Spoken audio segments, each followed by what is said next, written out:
Okay, so Steven is sharing his screen for me again while I look at my notes. So this is, in general, the same presentation as last week. I can, of course, and will pause at certain times just to talk a little more about concerns and how they're being addressed with this ordinance. Okay, so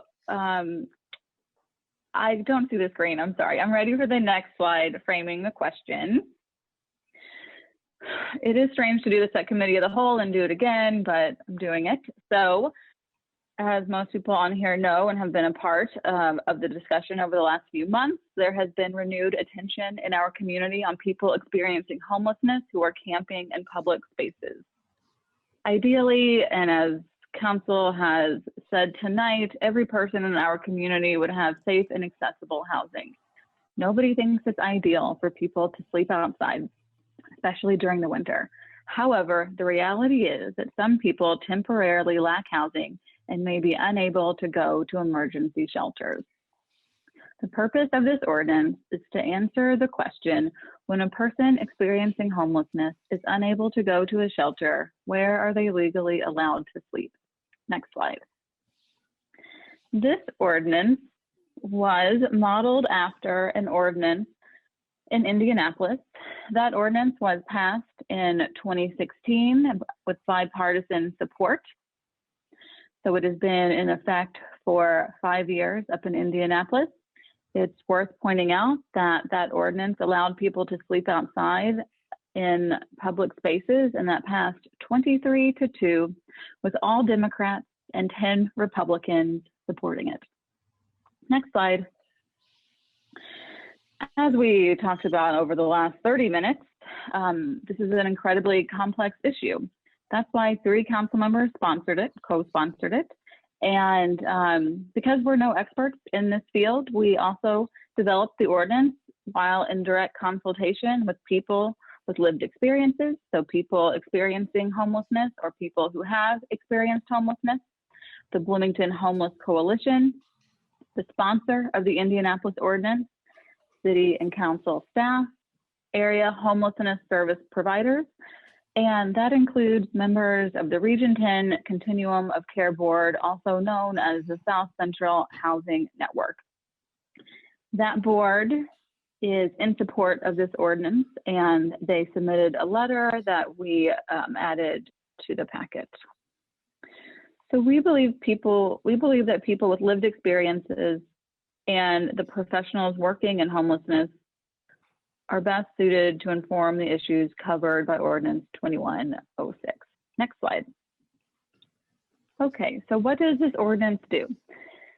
This ordinance gives the administration the authority to designate a specific area or limited areas on public property where people experiencing homelessness can sleep.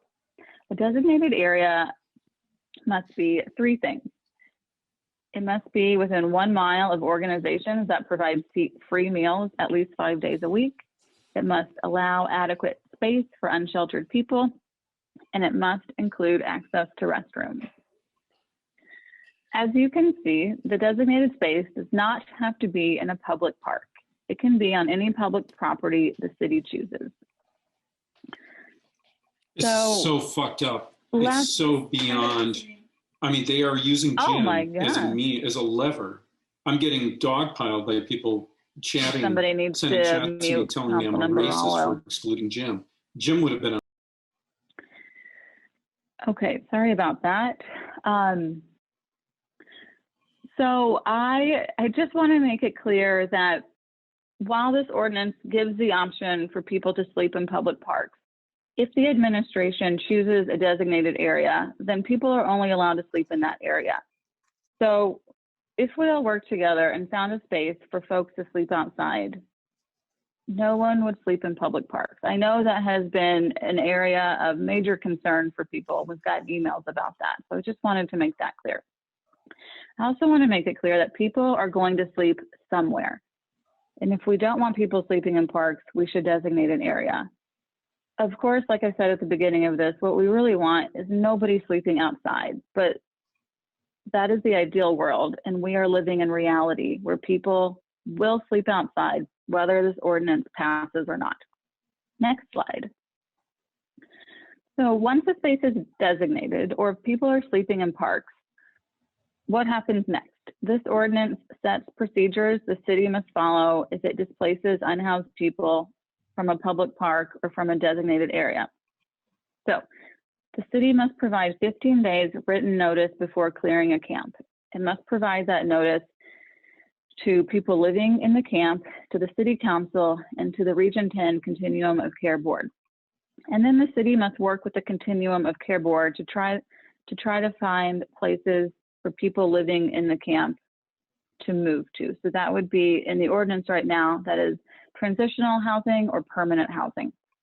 And then just to clear up a little definition, permanent housing is any housing with a lease. So this includes more than permanent supportive housing. It also includes public housing programs, housing choice vouchers or other voucher programs, and rapid rehousing programs. So it's a very broad category of housing. Okay, and so then in the ordinance, only if everyone sleeping in the area has such a placement to go to housing can the city close the camp. Next slide. Okay, if there's insufficient available transitional or permanent housing, the city cannot close the camp unless an emergency exists. And I think the definition of emergency here will also help with some concerns from folks. An emergency means a situation when one or both of the following conditions exist.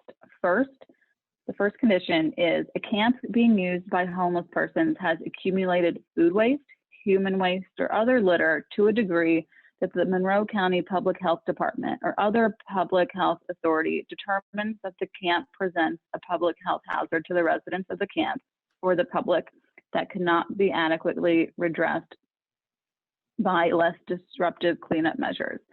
So a lot of folks have weighed in on litter and needles, and just messy spots. So if that is deemed unsafe for the public or the folks living there, the camp can be closed immediately. The second reason would be a failure to act could immediately lead to serious harm to public health or safety. So then if the 15 days notice period expires and the city doesn't act right away, they would have to give an additional 48 hours of notice. That is just so people have an idea of when the camp will be closed. The last part of this ordinance is about storing people's belongings.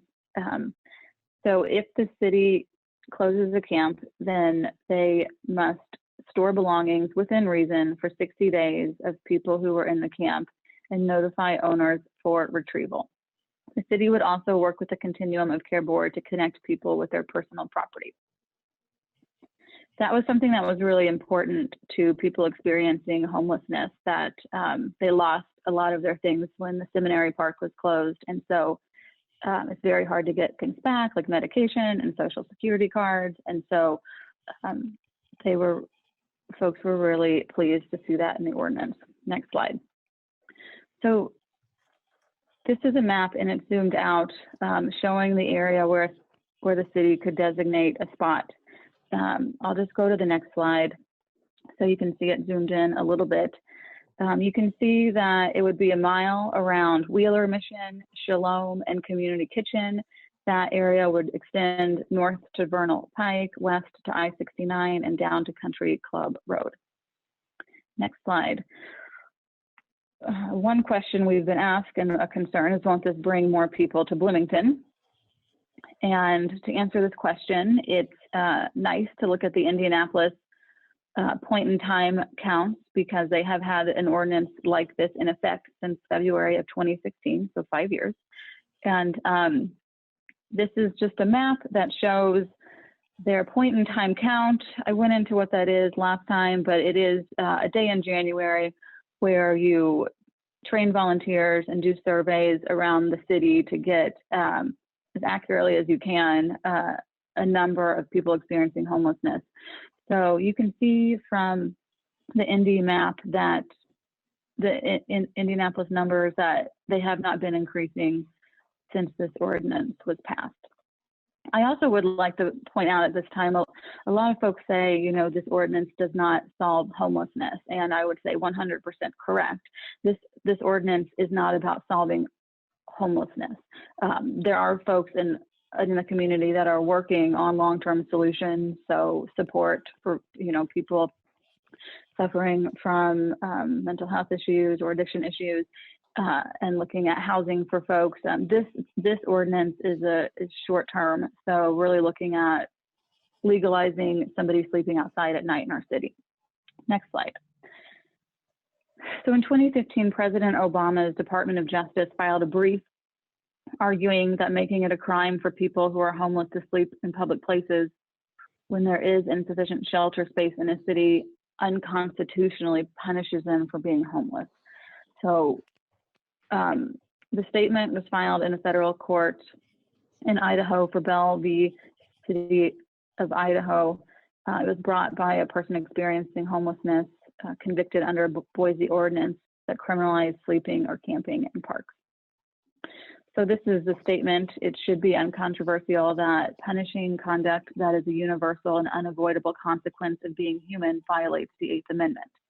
Sleeping is a life-sustaining activity. It must occur at some time and some place. If a person literally has nowhere to go, then enforcement of the anti-camping ordinance against that person criminalizes her for being homeless. And that's really what we're trying to make sure it doesn't happen here in Bloomington, that we legalize people sleeping outside and give them a space so we don't have anything like this happening. Next slide. So I think it's safe to say again that everyone here tonight is here because we want to find solutions for our unhoused neighbors. And again, many people in our community are working on short and long-term solutions. Next slide. The longer-term solutions to homelessness are, of course, vitally needed. We know it's important to work on better long-term solutions, and we really do welcome the renewed focus of this in our community and are very grateful that people are working on it and we're invited to those discussions.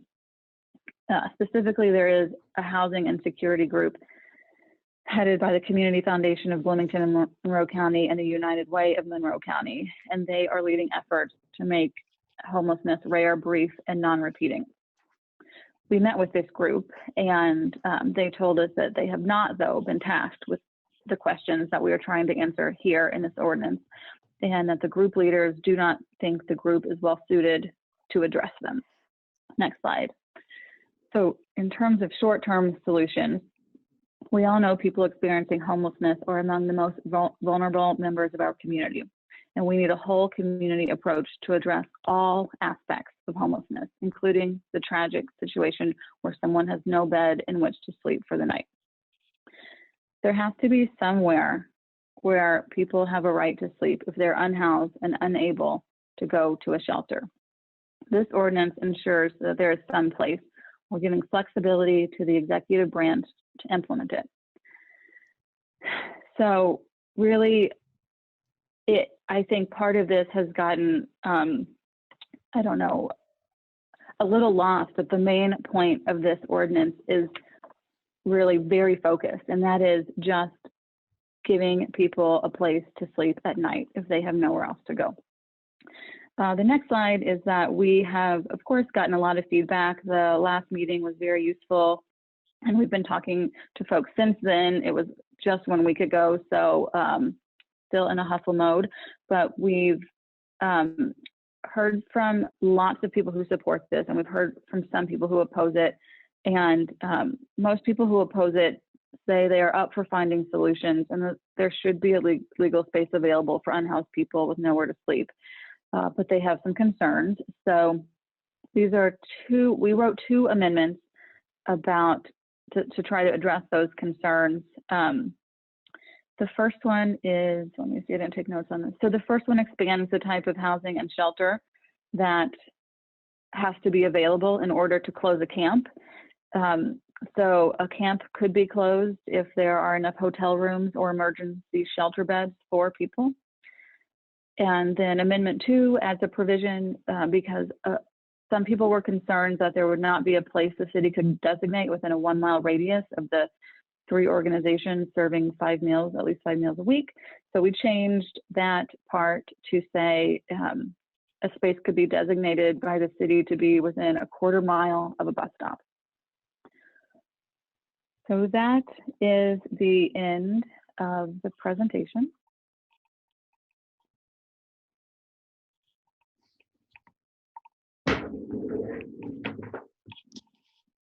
Thank you. I appreciate that. So, with that, I know that we had staff that wanted to comment as well. Is that still the case? I believe Ms. Carmichael. Yes, that is the case. Hi. Just took me a second. Okay to go ahead? Please do. Thank you. Well, good evening, and thank you for another opportunity to discuss proposed ordinance 2106. My name is Mary Catherine Carmichael, and I'm the Director of Public Engagement for the City of Bloomington. I have very brief opening remarks, and then I'll hand it over to Community and Family Resources Director Beverly Callender Anderson for her comments. She will also include in her comments those comments from United Way Director Pfefferman and Community Foundation Director Tina Peterson. Those were referenced, those two folks were referenced, I believe, in the comments made just a few moments ago. Following Director Callender Anderson, our Legal Department Director, Philippa Guthrie, will speak to the specific of the proposed ordinance.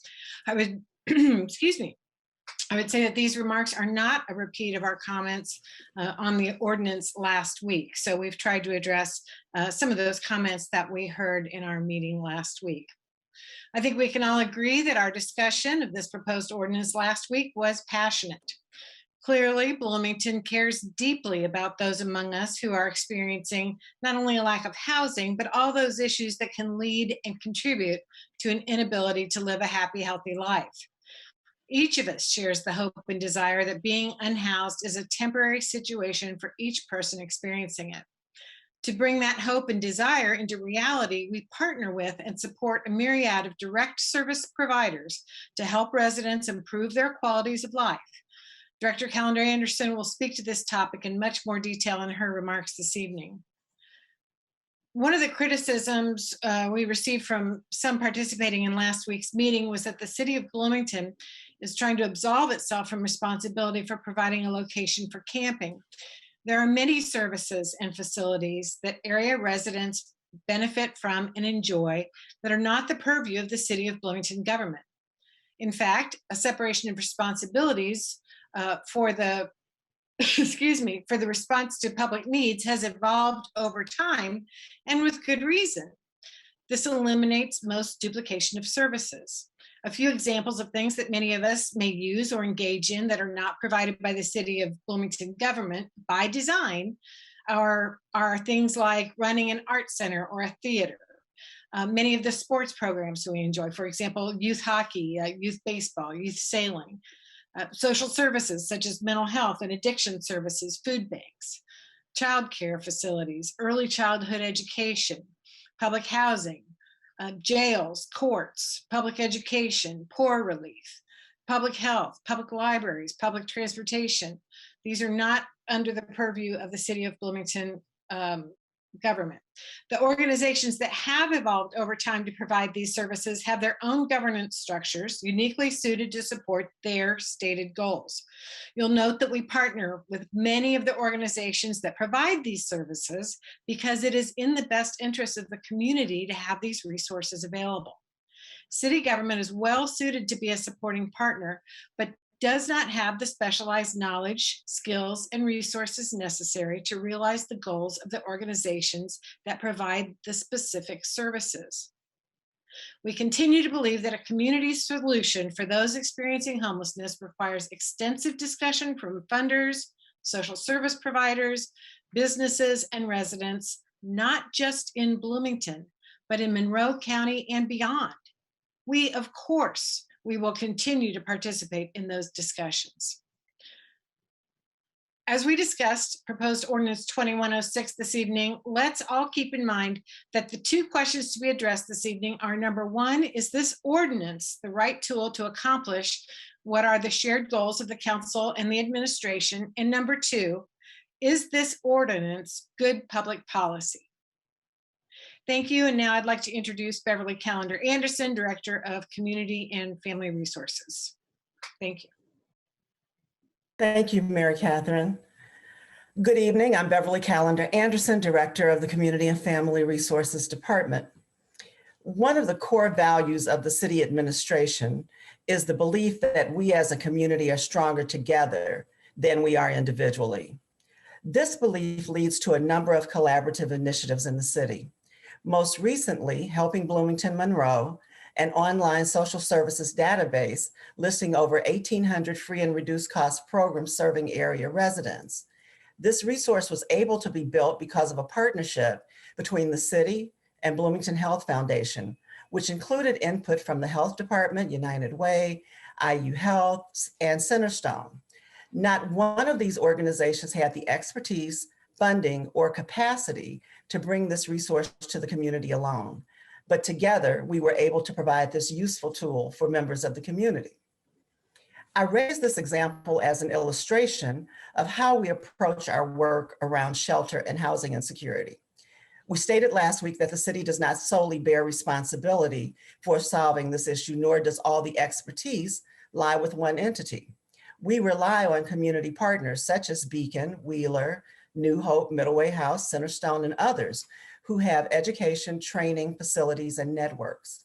We look to people with lived experience to help guide us towards solutions that are meaningful and significant.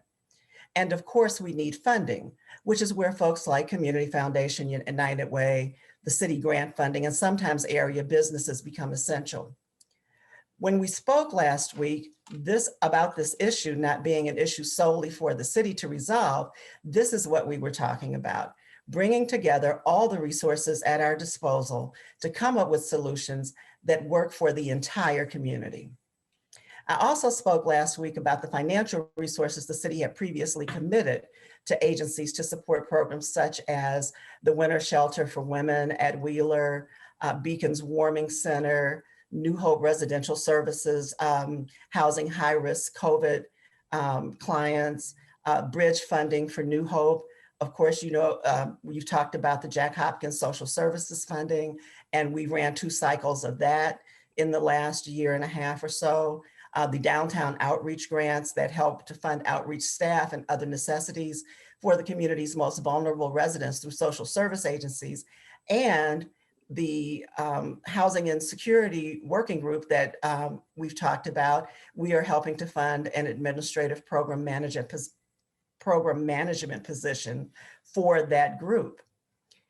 One of the programs not mentioned last week, but what I'll bring up this week was also support for Kinzer Flats, 50 units of affordable permanent housing for families and individuals experiencing homelessness and with substance use disorder or co-occurring substance use and mental health disorders. Kinzer Flats includes space for on-site recovery-focused supportive services for tenants to be provided by Centerstone and other community partners. It will operate as a low-barrier facility by the Housing First harm reduction approach. $175,000 was contributed to the Kinzer Flats projects.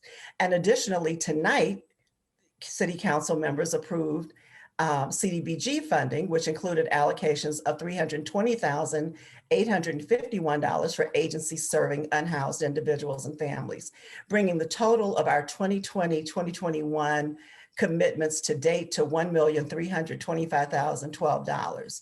This, of course, does not include any staff time or in-kind contributions, which are very significant. In the spirit of finding collaborative solutions, I also reported last week about Mayor Hamilton convening a group of funders and providers to discuss long-term solutions to housing insecurity issues for low-income residents, which developed into the Housing Insecurity Working Group that you've heard about tonight. This group, which is being facilitated by Tina Peterson of Community Foundation and Efrat Pfefferman of United Way, is seeking additional long-term solutions to housing issues for persons who fall into the categories of low, very low, and no income. Ms. Peterson and Ms. Pfefferman were unable to attend this evening's meeting. However, they sent a statement to be read into the record. And so I want to read, as I end, I will read their statement. The Housing Insecurity Working Group is working with a deeply committed group of community stakeholders to create a more collaborative and coordinated approach to addressing the issues of homelessness and housing insecurity that we as a community face. The Community Foundation of Bloomington and Monroe County and United Way of Monroe County are working together to facilitate targeted conversations in support of a multidimensional approach all stakeholders can support. Currently, the working group is working in subgroups on a number of foundational tasks. There are 5 of them: building from the Heading Home Plan created by the South Central Indiana Housing Network. A group of providers and funders are updating the plan and its strategies for making homelessness rare, brief, and non-repeating. From this, a set of prioritized strategies will emerge. Secondly, looking at existing resources in the community and the continuum of related services. Developing protocols and strategies for the collection and analysis of relevant data. Mapping and analyzing gaps in services, including the regional aspects of these issues, identifying additional resources to support these strategies. And lastly, exploring promising practices that could have value in this community. The input of all partners is shaping the work ahead and bolstering support of existing assets in our region. We aim to ultimately support long-term strategies to reduce homelessness and provide effective and expeditious strategies for addressing acute housing issues. The Community Foundation and United Way will support community stakeholders in reaching a shared understanding of the challenges we face and create an actionable plan for moving forward. In case you have questions regarding how to get involved, they welcome those interested in becoming involved in the Housing Insecurity Working Group. And there is an interest form at www.monroeunitedway.org/homelessness. That's www.monroeunitedway.org/homelessness. And so with that, I'll end my remarks and thank you for your time and your attention. And I think I am turning it over to Paula McDevitt.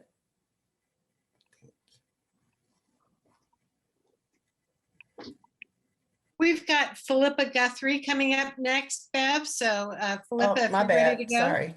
No problem, no problem. Last week we did have Paula, but this week we're asking Philippa to please address the specifics of the ordinance. Okay.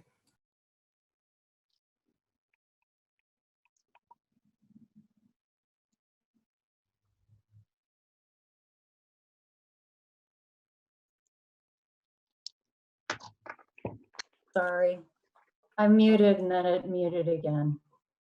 I unmuted, I mean. Good evening and thank you for the opportunity to speak tonight. I'm Philippa Guthrie, Corporation Counsel. This ordinance carries significant risk of liability for the city. Ordinance 2106 provides opportunities for individuals to sue the city for failing to comply with its own ordinance. I will mention just a few. Part 2 of the definition of emergency is so broad that the city could be sued by either individuals who think an emergency declared by the city was invalid, or individuals who think the city should have declared an emergency but did not. The ordinance requires that the city must make all reasonable efforts to provide verbal notice to campers. What constitutes all reasonable efforts? In section 30G, what constitutes adequate space for each camper? Can the city limit numbers of campers, or would it have to expand camping areas indefinitely if more campers show up? The city would be responsible for complying with laws and regulations that apply to camps, including the state fire code, public health requirements, disability access, various other things that we're not even sure of yet. Our insurance rates would likely go up. We could also be sued if someone is harmed or dies in a camp that is now in effect an official public facility.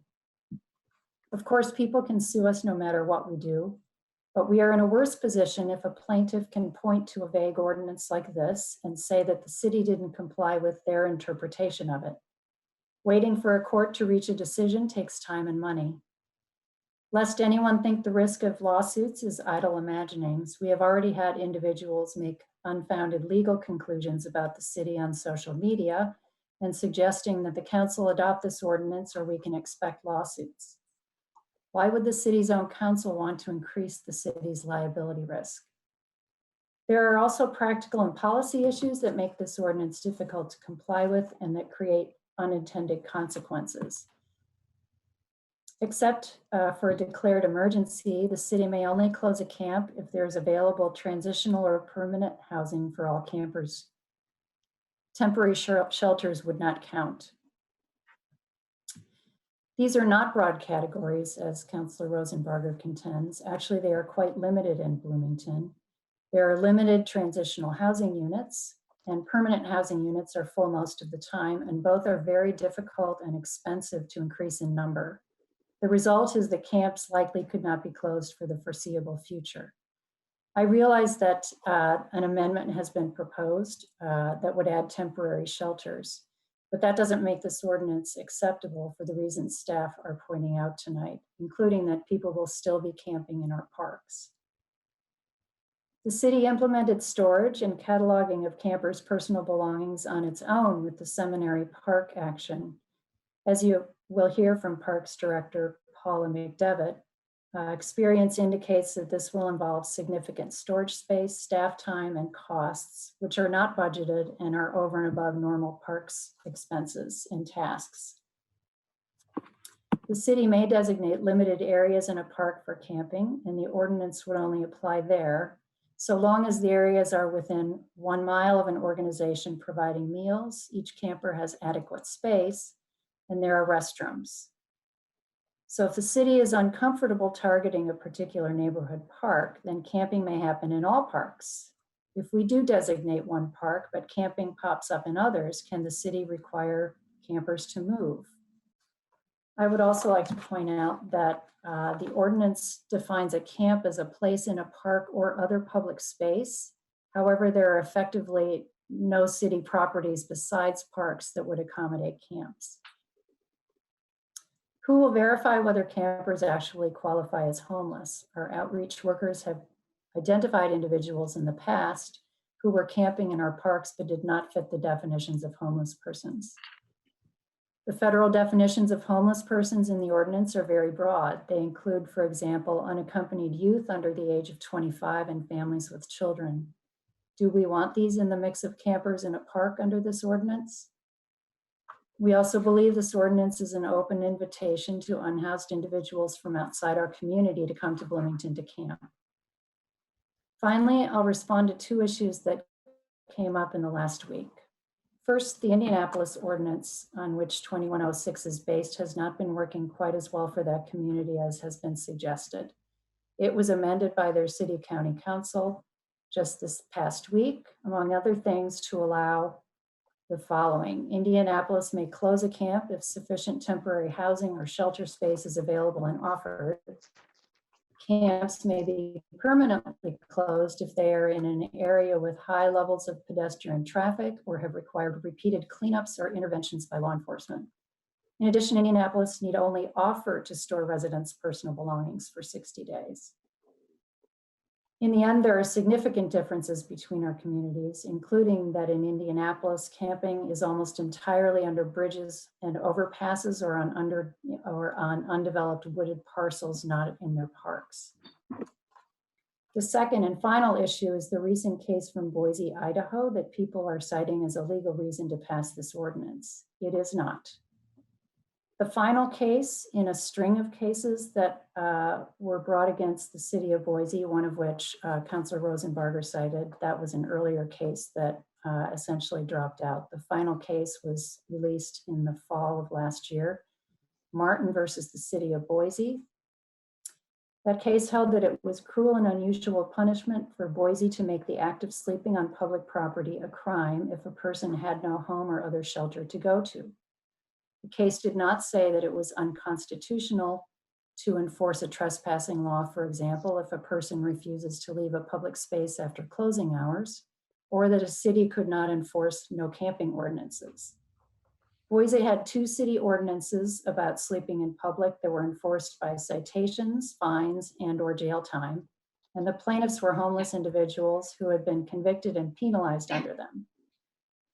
Advocates for the unhoused here in Bloomington and some of our city councilors argue that the city is criminalizing homelessness and sleeping in public with the clear... I'm still working. How are you? Somebody needs to be muted. Are we okay? Advocates from the unhoused here in Bloomington and several of our city councilors argue that the city is criminalizing homelessness and sleeping in public with the clear suggestion that the city is risking a lawsuit like Boise. It was at the meeting last week stated that police officers with holstered guns asking campers to vacate an area constituted a threat to campers, which criminalized homelessness and sleeping in public. Respectfully, believing that something is criminal enforcement does not make it so.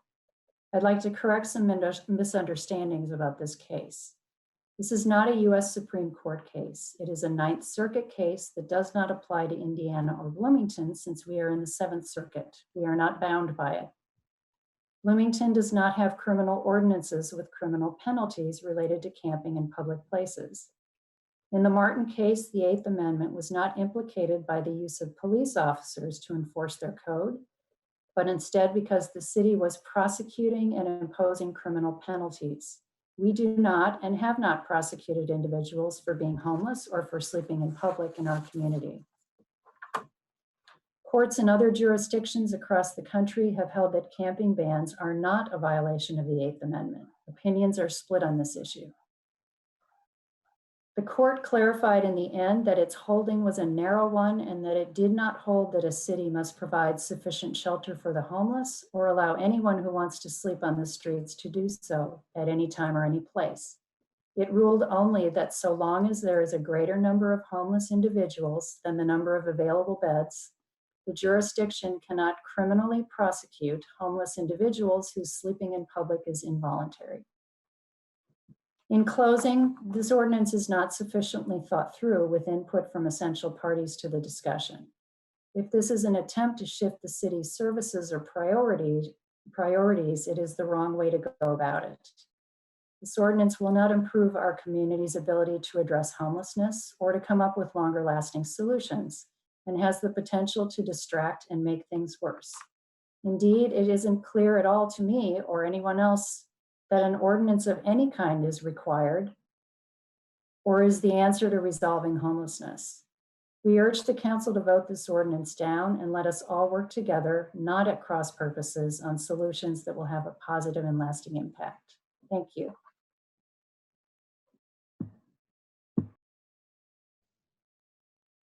I believe it's now Paula McDevitt.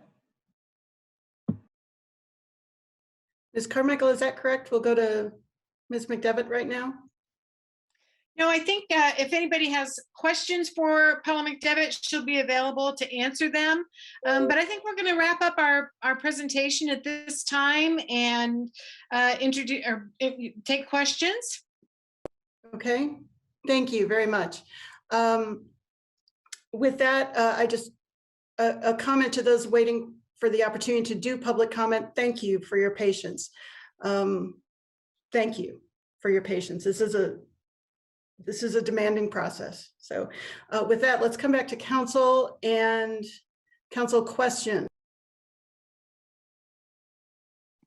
Bear with me as I flip around because you're not all on the same screen. Madam Vice President, could we ask that, I mean, I think everyone who has raised their hand for all this time is going to get a chance to speak.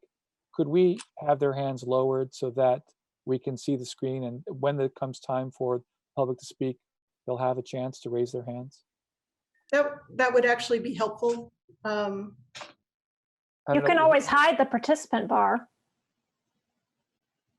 I've done that, but I see a screen full of hands raised. I know they want to speak. I have to, I mean, it's okay. I'll manage. You can hide the people that aren't on video. All right, thank you. Okay. With that, let's go to questions. And again, bear with me as I toggle back and forth between screens. Peach. Councilmember Rallo. Thank you. Well, first of all, I want to apologize for my indiscretion.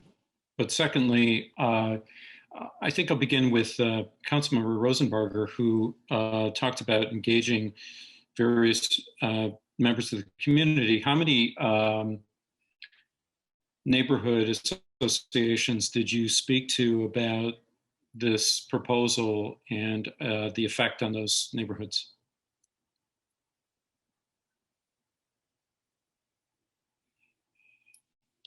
I personally did not go to any neighborhood association meetings. I did have 2 constituent meetings, so that represents, I don't know, all the west side of the city. And we talked about this at that time. I can let the co-sponsors weigh in if they want to. Did you find support? Yes, I did. So I mean, I'm not going to. So the West Side neighborhoods support. Out. So the West Side neighborhoods, in your view, support this? There were people for and against at the meetings. Definitely some concerns. I was pretty surprised at the nice things people said at the meeting, honestly. Yeah. Thank you. I have another question, but I can wait if you like. Okay.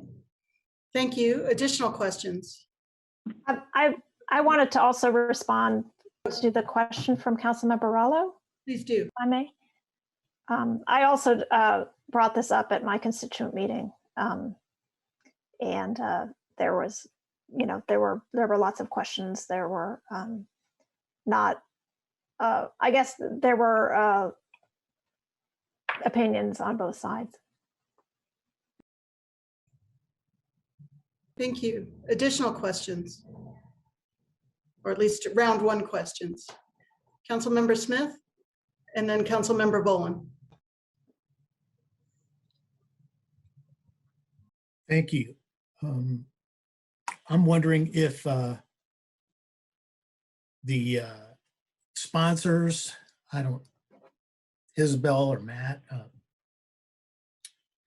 do you have an idea of how many individuals that we're talking about here that really don't have a place to go and really do want to sleep outside?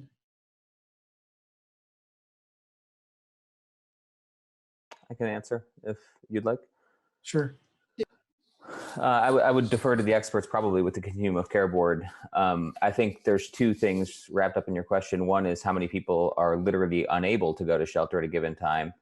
I think that fluctuates based on when shelters are full and or if people have been prohibited from shelter. So there's sort of 2 categories of folks we're talking about. One is unhoused residents who literally have no place in which they are welcome. That is, if they tried to go to that shelter, they wouldn't be allowed, either because it's full or because that person doesn't meet the profile or has been prohibited.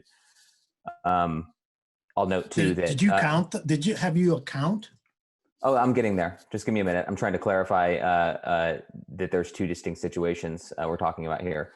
The first is the one I just described, where people aren't welcome at a shelter. Also, when shelters close, when the winter ends, those numbers shift significantly because all of a sudden there isn't shelter space for people who may have been in shelters.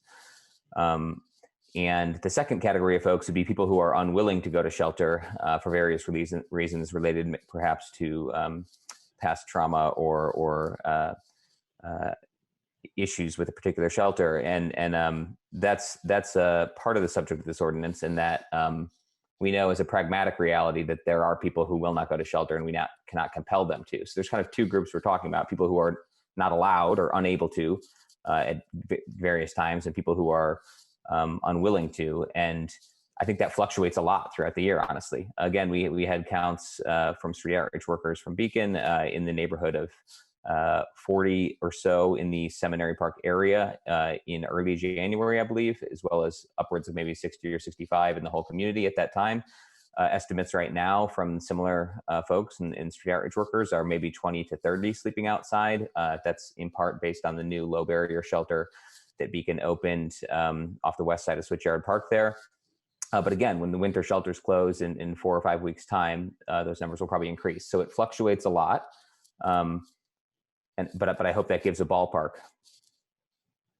So I have my follow-up question is, did you discuss with the agencies who work with people who are homeless, whether they have any space or land that individuals can camp near their facility and have, access to restrooms and some, care and some case management and all?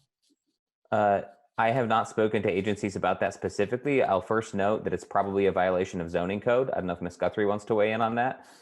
So it's not necessarily something that would be allowed. It'd probably have to be a partnership of some kind with the city. But no, I don't know of any agency offhand that has additional land they own where camping for folks who are unable or unwilling to go to shelter would be able to do so. But again, I think privately owned land would not be a permitted use, absent some change to zoning code would be my hunch. And when in your research, you and the sponsors, when you did your research on this and brought up the issue of people camping overnight in parks, did the agencies have a solution or a suggestion about what could be done to alleviate that problem?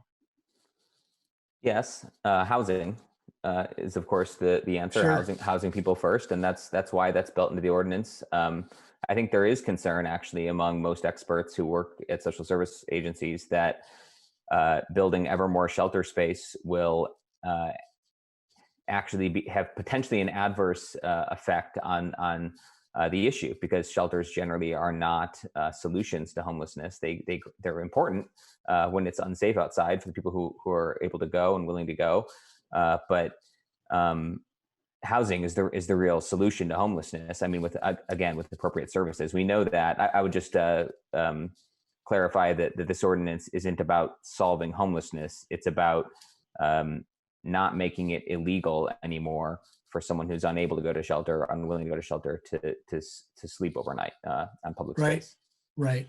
And I appreciate it. And thank you for responding to those comments. I'm with you. We need to reduce and end homelessness in our community. So absolutely. Thanks, Matt. Thank you. I think I saw in order council members Voland, Sandberg, and Rollo. Does that sound right? And Flaherty. Okay.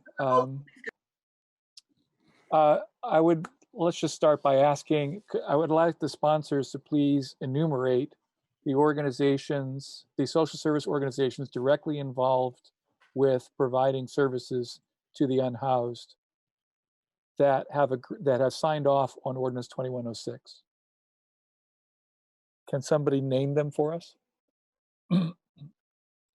I'm not sure I actually have a complete list of the Region 10 Continuum of Care Board in front of me or quickly accessible. I'll note that all sheltering agencies and housing agencies for people experiencing homelessness that operate within the HUD and IHCDA,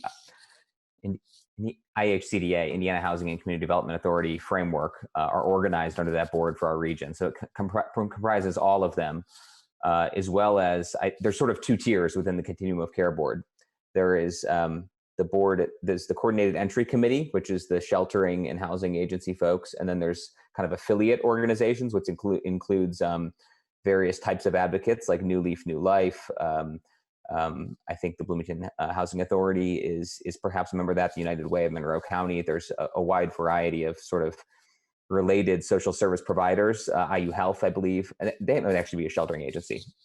So yeah, it's a wide range of pretty much everybody working on these issues and these related issues. Does that help? It helps some. What was the Continuum of Care Board's opinion of Ordinance 2106? Was there any kind of a formal statement by the Continuum of Care Board? Yes, they issued a letter in support of, I'm sorry, I'm just still answering. I hope that's okay with my sponsors. Please jump in if you want. They wrote a letter in support of the ordinance, which went out in a packet addendum yesterday. I don't know if I could read the letter. It's a few paragraphs. It's not particularly long, but I would like to hear the letter. Okay, sure. I think it's short enough to read. Here it is. Oh, sorry, pulling it up. Gosh. I have it pulled up too. If you go for it, yeah. I can just read it. Mm-hmm. The City of Bloomington Common Council, by a majority vote of member agencies, the South Central Housing Network supports the proposed ordinance 21-06, protections for people experiencing homelessness. As the Regional Planning Council for Region 10 of the Indiana Balance of State Continuum of Care, the purpose of the South Central Housing Network is to provide, coordinate, and advocate for the best possible housing resources and supportive services for those in need in South Central Indiana. As providers of shelter and supportive services for people experiencing homelessness in Monroe and surrounding counties, we know that housing resources for very low income and extremely low income households are far too few. For that reason, many of our impoverished neighbors find themselves without homes. When that happens, it is essential for the character of our community that we treat those households with dignity and respect. Currently, people frequently sleep outdoors on both public and private property, which can create liability and expense for property owners, inconvenience community members, and foster uncertainty and anxiety for people experiencing homelessness. This ordinance allows our community to decriminalize sleeping outdoors for people to whom a home is not available, which protects the people experiencing homelessness, local landowners, and our community in general by outlining the ways in which sleeping outdoors can be done lawfully. By designating a place for people to sleep outdoors lawfully when they do not have a legal residence, the city can mitigate the effects of local private property owners and preserve other spaces for their intended use while also helping promote the safety of people experiencing homelessness. Additionally, provisions for the preservation of property and notice of eviction are essential protections for this vulnerable population. We thank you for your dedicated work for our community and urge you to vote in favor of this ordinance. Thank you, I appreciate that. Now my follow-up question is to either Ms. Carmichael, Ms. Guthrie, or Ms. Callender Anderson, or Ms. McDevitt, perhaps, I don't know. While you may not agree with the substance of their statement, what does the administration say to the fact that the Continuum of Care Board wrote this letter in support of this ordinance? What is the administration's response to that? I'm going to throw this one to Beverly Callender Anderson. She has a better familiarity with that organization than I, and is probably better positioned to speak to this one. Beverly, do you mind taking this one? Sure. I mean, they have a right to their opinion, and that is what it is. It is their view on it. I think that they do not have the same responsibilities for to the entire community as the city does. And so as I see the city staff responsibility, we're not looking out for one demographic or one population in the city. We are responding to everybody. We talked about neighborhood associations and business owners, and as well as people who are unhoused. And so we are looking for solutions that are best for everybody involved and not just one segment of our population or residency. Thank you. I appreciate that answer. It's a good one. I would finally ask, are there any organizations involved in continuum of care that you know of that have opposed the legislation?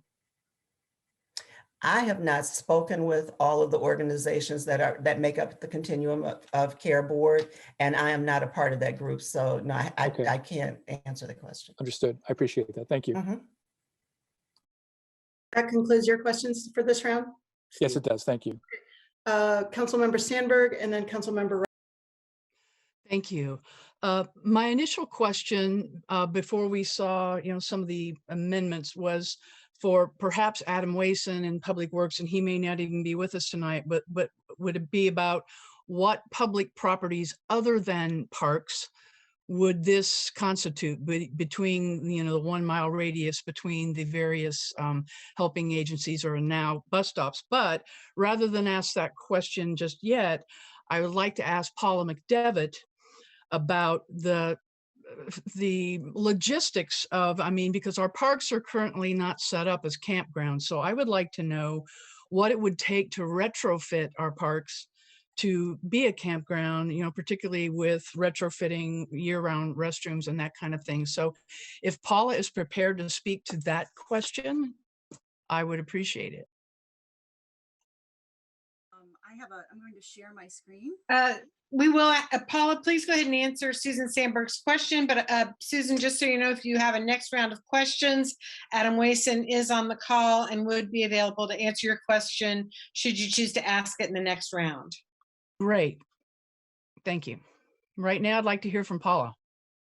Okay, can everyone hear me? Can everyone hear me? You are a little soft. We can hear you, but you're a little soft. I don't know if you can get closer to your speaker. How's this? Is that better? Okay. I guess. I'll do this. And I'm going to share my screen. Oh, there you go. Much better. Much better.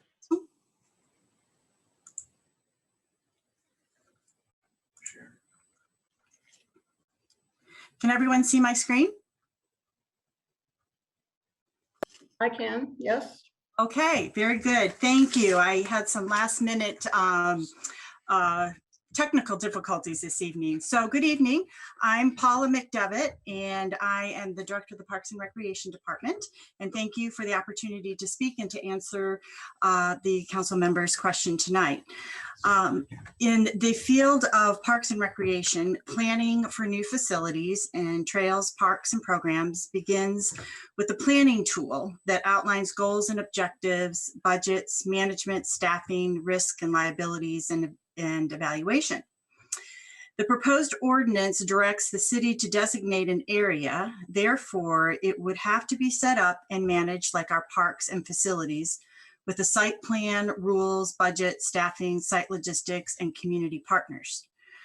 To begin, last week and in the addendum to the ordinance, the fiscal impact has been suggested, and logistics go with that.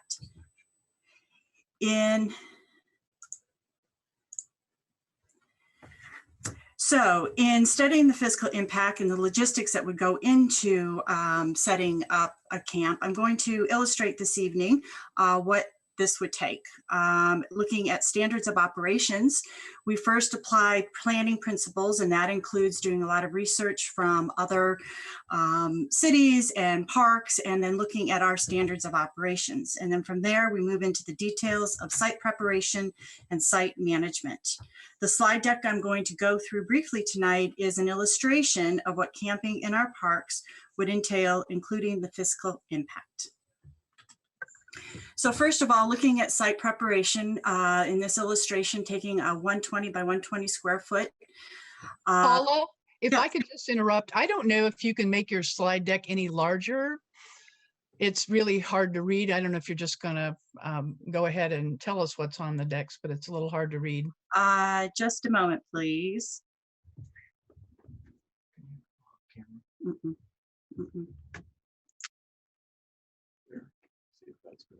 Is that better? Well, we can still see your notes on the side. I don't know if there's a way to make the actual slide deck the main feature of your. If you click on slideshow, you're on the correct tab. Just click on from beginning, where your cursor was just a second ago. Just a point of order. I'm sorry, this is Councilmember Flaherty. I'm not sure. I guess it's up to the chair, Madam Vice President. This feels like presentation, not more so than answering a question. I appreciate the work that's gone into it, and I'm okay hearing it. I just want to clarify about future screen sharing and sort of presenting. That's okay. I'll just talk through it. So what would go into setting up a site would be a site big enough to accommodate 36 tent sites, approximately 72 individuals. And we have estimated a list of costs that would go into setting up the site, from fencing to installing LED light for security, portalets, dumpsters, and rental units for storage, and also winterizing restrooms, installing a new outdoor sink. In addition, once we get the site set up, there are associated costs with running and managing a site. We would be supplying, you could supply totes for storage of personal items. And then on the day-to-day management, paint for marking the sites, supplies, hazard cleaning services, site specialist. We would have to have 24/7 site specialist, and also a site maintenance staff 42 hours a week. So putting all the costs together, this illustration shows costs to set up a site of $3,312 on a monthly basis, and a one-time cost of $15,500. A site management, that is the day-to-day operations, of a little over $20,000, and of course $4,600 for the cost of totes. We also, in this illustration, would need to contract or partner with specialized staffing, as it would fall out of the expertise of the Parks and Recreation field, and that would include social workers, case managers, mental health counselors, and support materials. So we estimate a cost of about $43,627 a month, and about $20,000 in startup costs.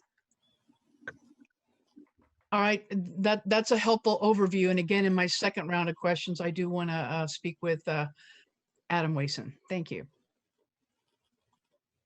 Thank you. And Councilmember Rollo, you were next, I believe. Yes, thank you. Well, I wanted to talk about Councilmember Flaherty. I had a question. I was told by several people that at an Elm Heights meeting, you referred to this process, this ordinance, as sort of a, as I recall, a sort of a chess game with the administration. And I wondered if this was correct, and is this something that you regard as a chess game? I'm getting a bit cynical tonight about the aim of this ordinance because it's so ambiguous. And what is the end game that you have in mind for your chess game with the administration? Sure, that's a fun characterization that I don't believe I've ever made. You asked about the purpose of the ordinance, so let me. So you clarify. didn't say that, just to be clear? I don't think so. If I did, I misspoke and mischaracterized. That certainly there are. This is a political conversation, and we are talking about political values. And I think, just like bringing Amendment 1 tonight, which is not really my favorite solution, but is a compromise of sorts, is a political choice. How and when to bring an ordinance to is a political choice. It's been suggested that we did not approach this in the right way, but frankly, there was no traction with the administration on getting a meaningful conversation about this issue, that it's illegal for someone to sleep outside if they have literally nowhere else to go. That is, there's no shelter space for them. We had no traction talking about this in a meaningful way until we actually started to look at this issue. So I really don't think I said those words. If you have a transcript, I think it's a recorded conversation, in fact, with the Elm Heights neighborhood, and I appreciated the opportunity to talk to them. If you can show me a transcript or show me a video of myself saying that this is a chess game with the administration, please do. I really don't think I said that. And if I did, I must have been tired from the 3.5-hour meeting we had and mischaracterized something, because that's not how I think about this. I think about the meaning of this ordinance very much in the vein of what I just described, which is respecting the basic rights and dignity of our unhoused neighbors.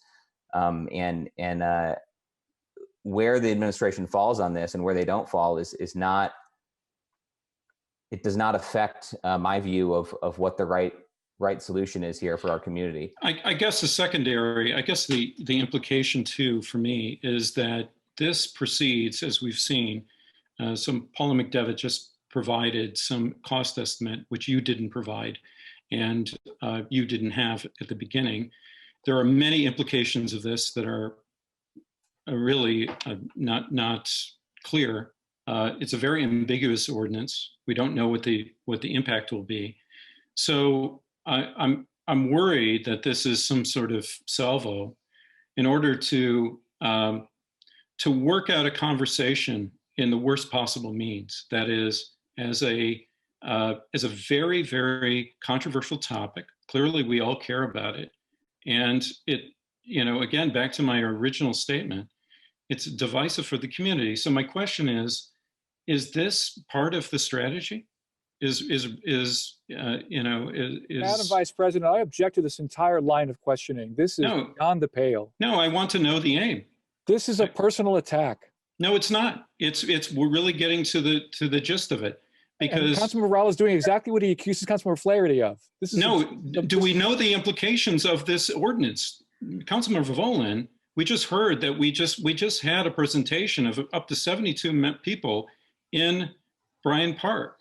So is that what, the implications of this ordinance are so ambiguous that I want to know exactly what the aim of this is. Is it just simply, is this a means to start a conversation? Is it serious? Speculation. It's utterly out of line. That's why I'm asking. Councilmember Rollo, Councilmember Volin, I don't have a gavel, so please pretend for the moment that I do. Mr. Rollo, I appreciate your question. Mr. Flaherty, did you want to comment on that? I believe the question was, what's the purpose of this ordinance, which again is to grant people a legal space to sleep when they have literally nowhere else to go or when they're unwilling to go to shelter, and to highlight housing solutions as the needed solution to that problem, which already exists in our community. But this doesn't lead to shelter. This is not about shelter. This is about keeping people homeless in encampments. So how can you maintain that? I disagree with your characterization, and so really, what housing exists in parks? Madam Vice President. Councilmember Volin. This is worse than comment. This is debate. I mean, I don't even know how to say how inappropriate and out of line this is. Tell me why. Let me suggest that, if I may, that Councilmember Rollo, I think you've asked your question. I think Councilmember Flaherty has responded to it in terms of what was shared with the neighborhood. My sense is he has offered a response in terms of how this fits into a larger strategy. Councilmember Flaherty, is that accurate? Yes, what I didn't quite get to finish when I was cut off there at the end is that and then let's move on to the next one. Is that all members of the Continuum of Care Board, the people who work on this professionally, also think this is a necessary part of granting stability and dignity and rights to our unhoused neighbors on the path to housing solutions that will meaningfully reduce homelessness. It's okay to disagree with that assessment. That's certainly one's prerogative, but I reject the suggestion that this is some sort of political game. This is very much real people's lives. There is a group in Seminary Park watching this on screen right now because it affects their lives and well-being. Then why encode the ambiguity? I'm not even sure what that means. Why? How many people are going to be residing in the parks? Do you know? I would say it depends. You don't know. There's ambiguity there, so you leave it open-ended for the staff to work out. And this is why it's a flawed ordinance. And I'm just basically getting You're asking me to predict what the future of homelessness in Bloomington is. No, what is the meaning of your legislation? What is the impact of your legislation? I've described the meaning. Thank you. I've answered your question, sir. Well, you don't know. Why don't we save additional follow-up for round two? We still have some comments, or unless the other sponsors would like to respond.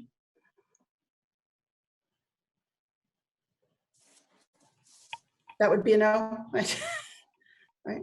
Additional round one questions. If not, if there are no others, I have a couple, if I may. Councilmember Flaherty. Sure, thank you. Ms. Callender Anderson, I had a question for you. You read a relatively lengthy statement from, I believe it was from Tina Pfefferman, I'm sorry, Tina Peterson and Efrat Pfefferman of the Community Foundation and United Way, respectively. Unless I missed it, I didn't hear anything in that ordinance about this particular question at hand in this. I'm sorry, I didn't hear anything in the statement about the subject of this ordinance, which is, again, the central question. Where can someone legally sleep if they have nowhere else to go? As I mentioned, and as Councilmember Rosenberger mentioned, we've spoken with Tina and Efrat about that, and they thought the group was not well suited to handle that question. And they were not tasked with that. Did I miss something in that statement where they spoke to this specific question and issue? What they spoke, no, you did not miss anything. What they spoke to was collaboration and looking at this issue as the issue of housing insecurity as a regional issue and doing it as a collaborative body. They talked about the working group and what the working group does. They did not speak specifically to camping in the park, but what they are charged with doing and what the group is charged with doing is looking at long-term solutions. And so when you say that ultimately that's where you want to go, you want to look at permanent housing, that's specifically what they are doing. They are looking at long-term permanent solutions for the issue so that people will not be sleeping out of doors, because that is not the best place for them. I think we agree on that front. Thank you. Thank you. Additional round one questions? Or may I jump in? Okay. A couple specific questions I have on section 020 and 030. In particular, there's a mention that the Monroe County Public Health Department or other public health authority determines that the camps present a public health hazard. There is additional language about, I believe, the mayor's ability or his or her designee or the chief of police ability to declare emergency. I'm having trouble fitting all that together in my head and how those things work together or don't work together. Can you kind of walk through that process for me about what it would actually look like to declare an emergency? Who initiates that? How does that conversation go? Whoops.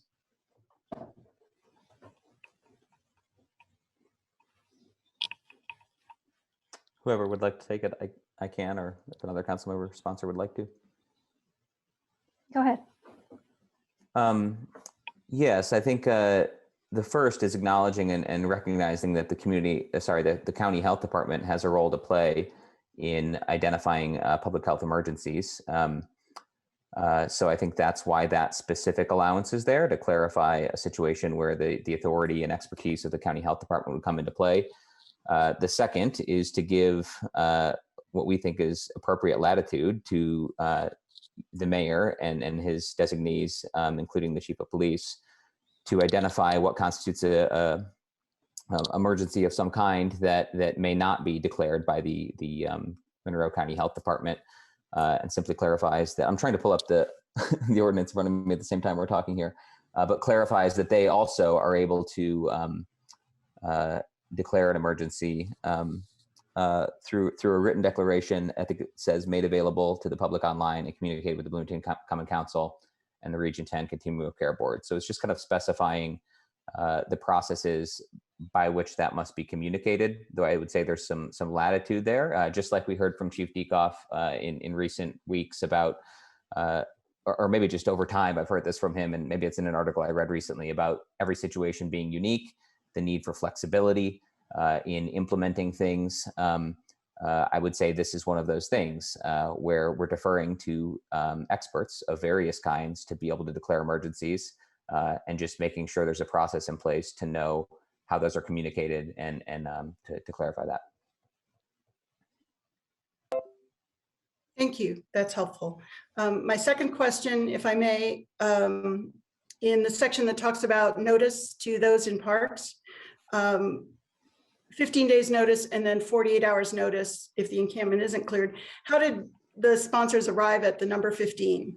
And how did sponsors arrive at the number 48? Why not 2? Why not 30? Why? I mean, just could you talk me through that, please? We took 15 days from the Indianapolis ordinance. It seems to work for them, and so put that in hours. And I know it might seem a little strange because like 14 days is 2 weeks, but it's also kind of like half a month type thing. So we picked what they were doing. 48, we decided on 2 days for that additional notice.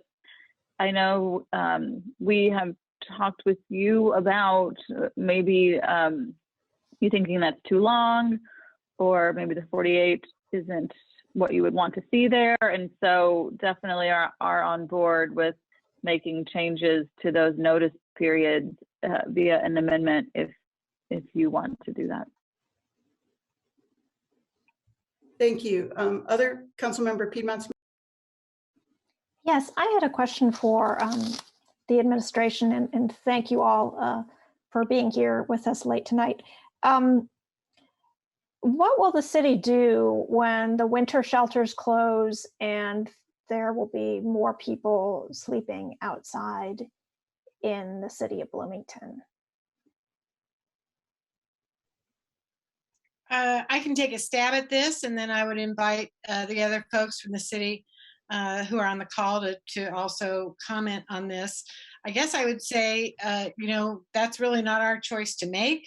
I guess I would also suggest that while the winter shelters will be closing, I don't know that there is a hard and fast rule that they have to close.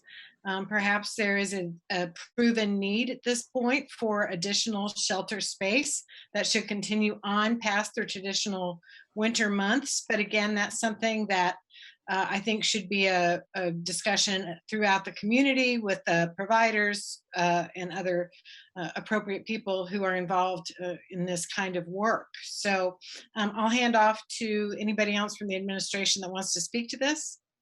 Okay, so I will say that we are in very close communication with the shelter folks, and especially during this time of the pandemic. And so Mary Catherine is right. We have targeted the end of April as a time when the shelters will close, but depending on where we are in the community at the time, pandemic-wise, it doesn't mean that they have to. But we're all, like I said, we're also in close communication, which is how we, became aware of the communication with women needing sheltering and warming centers needing to be set up. And so because of that closer communication, if there is a need for us to expand the grants we can work on, or expand the shelters, we can work on that. Or, I mean, it just depends on what the need is, how many people we're talking about, whether or not they actually have someplace to go, but are choosing not to. So I think that will happen when the time comes. Well, if I may follow up, the city did not provide any funding for the most recent emergency shelter opened by Beacon. The city did not provide any funding because the city was not requested to provide any funding. I'm just saying, so.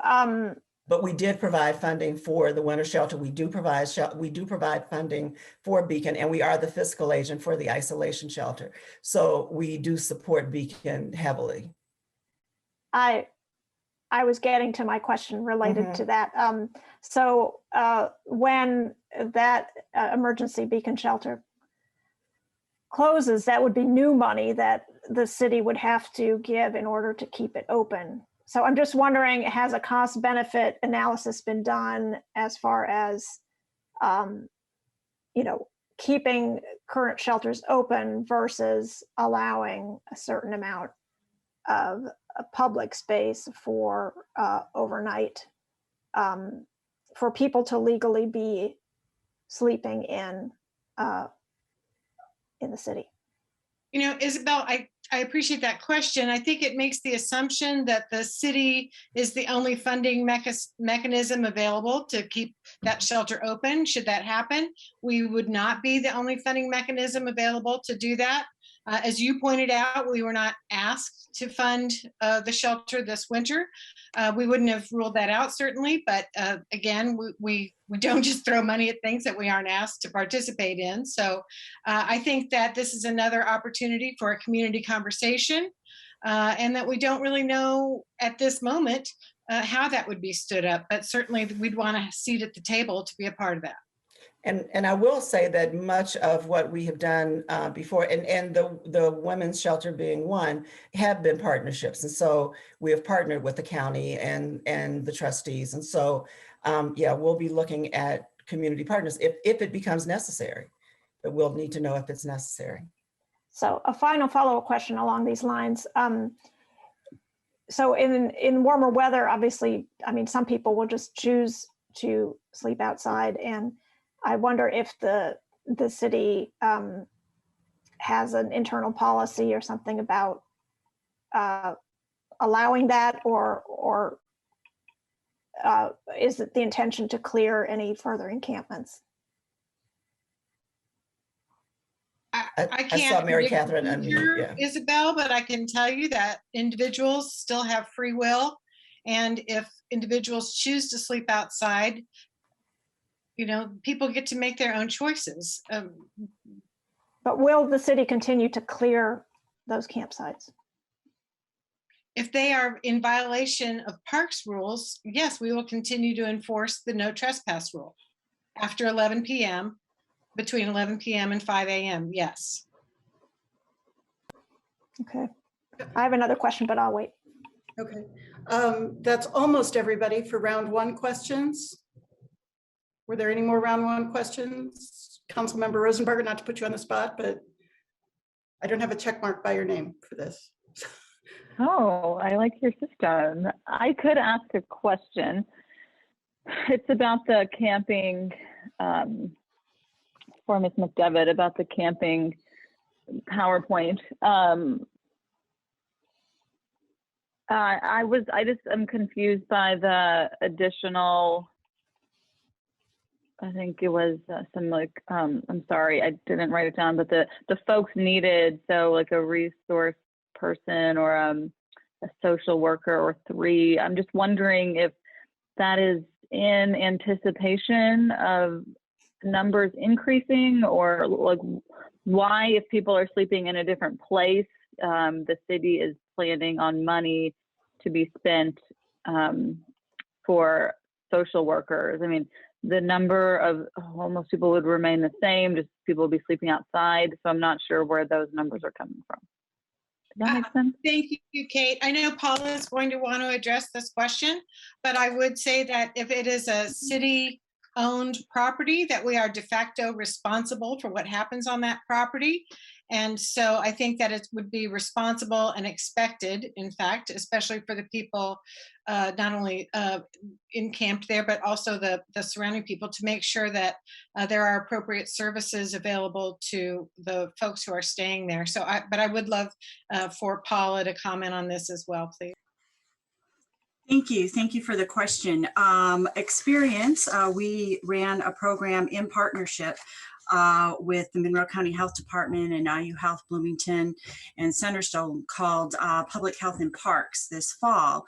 And what that program showed us is that people are indeed are in need of services that is the population that we're talking about. And so in my previous comments tonight, while our expertise in parks and recreation is managing parks and setting up sites and site logistics, managing people's needs and finding services really falls in the expertise of social workers. And so that's where that comes from.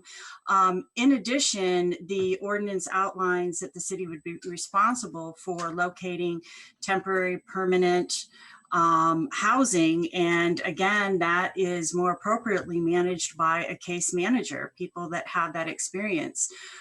that falls outside the expertise of the field of parks and recreation. Councilmember Rosenberger, did you want to follow up? Excuse me. No, I'm okay. I'm Okay. okay. Thank you. With that, we can move to round 2 of questions. Well, okay. Let's do Councilmember Boland, Councilmember Sandberg, and then Rollo. I have a question I want to ask of Ms. McDevitt, if she can bring that slide back up. But I also have to ask, it is 11:15, and we're just getting to the second round of questions. We haven't even gotten into public comment. Is there any appetite here for us to at least, I mean, even if we consider this legislation foregone conclusion, can we not at least take the time to have the full discussion without going into 2 o'clock in the morning? So I'm going to ask people to think about it rhetorically, but I'm going to ask Ms. McDevitt to put up the slide showing the total budget for a potential formal camp, and what it would take to oversee it. Councilmember Boland, I would be more than happy to put up the slides, but I don't want to tempt my technical difficulties that I'm having this evening. But I do have the presentation in front of me, so I can absolutely give you that number. Well, so just to reiterate, it's $523,000 in annual cost. Primarily, that's the monthly costs, the one-time costs are nominal in comparison. But your plan actually proposes not just site management, but 3 social workers, a case manager, and a mental health counselor, if not 2, which sounds great. But I guess the first question I'd ask is, you know, with this much staff, isn't the goal to, to reduce, and this isn't, do you assume that this would be permanent, or that the camp would actually succeed in getting people out of the camp? Well, the challenge is that we don't know how long it would take to find housing. So I can't say that it's going to be set up for a month or 3 months or a year. But again, I reference back to our experience with public health in parks. We know that people who are in need of social services and are spending time in our parks, that's where social workers and case managers can go to meet them and have those conversations and connect them to services and take them to appointments and help them progress to housing, perhaps employment. So if you imagine 72 people, as in this illustration, that are needing services and want to move forward and progress and find housing, to have these experts there on site to be able to facilitate that is a step in the right direction and into moving forward and finding housing and a permanent way. Definitely agree. Although, I mean, I didn't know that we had an obligation to also, if we're going to allow the camp to also have social workers and a mental health counselor hired by the city to manage that camp, wouldn't simply the existence of the camp be enough to provide a stable spot if it had trash service and site management, and bathrooms to reduce? Well, that's a question I'll follow up with. But do you see what I mean? Like, why would you need the partnership contracted staffing? So Councilmember Boland, that is kind of getting into another question and issue, and I'm not entirely familiar with council rules on these meetings, but that's probably something we'd want Philippa Guthrie to address. But I will tell you that when we have people in public spaces, we become responsible for people in those public spaces. And so in order to avoid being held liable and responsible for any damages or unfortunate turns of events, we feel we would have an obligation to do what we could to mitigate those. And and please forgive me, Philippa, if I'm stepping in deeper than I should. I appreciate that answer. No, I think you answered it the way I would have. Yeah. Thank you. We're taking responsibility for a space that is housing people. we need to take precautions that reduce risk and protect the people. Do we do the same thing at, do we have this kind of staffing at Bloomington Public Housing? Do we have social workers and mental health counselor on duty for those places too? We don't run those. We don't run that. That's Bloomington Housing Authority. Yeah, we don't run that. Okay. So the other question is site and site management. This may go back to Ms. McDevitt. I wish I could see I only took a picture of the last slide. So I don't remember what the half the monthly cost, the 43 some $1,000 monthly cost you say for this is site management, 20,000 plus. Can you break that down a little bit for us again? Sure. The site monthly costs, again, would be for the rental of fencing around the area. Mm-hmm. In addition, we would propose installing a light pole with an electrical outfit with an LED light for security. And so there would be an electric cost there. In addition, we look and we would look at the map that's proposed in the sites. We would look at a site that has already has restrooms. But in addition to that, the more people you have in a site, there is a ratio, camp standard ratio, that would dictate that we would also need to have 2 accessible porta pots. So that's a monthly charge, and daily cleaning. In addition to having a dumpster on site, just in addition to our trash cans and the rental for that.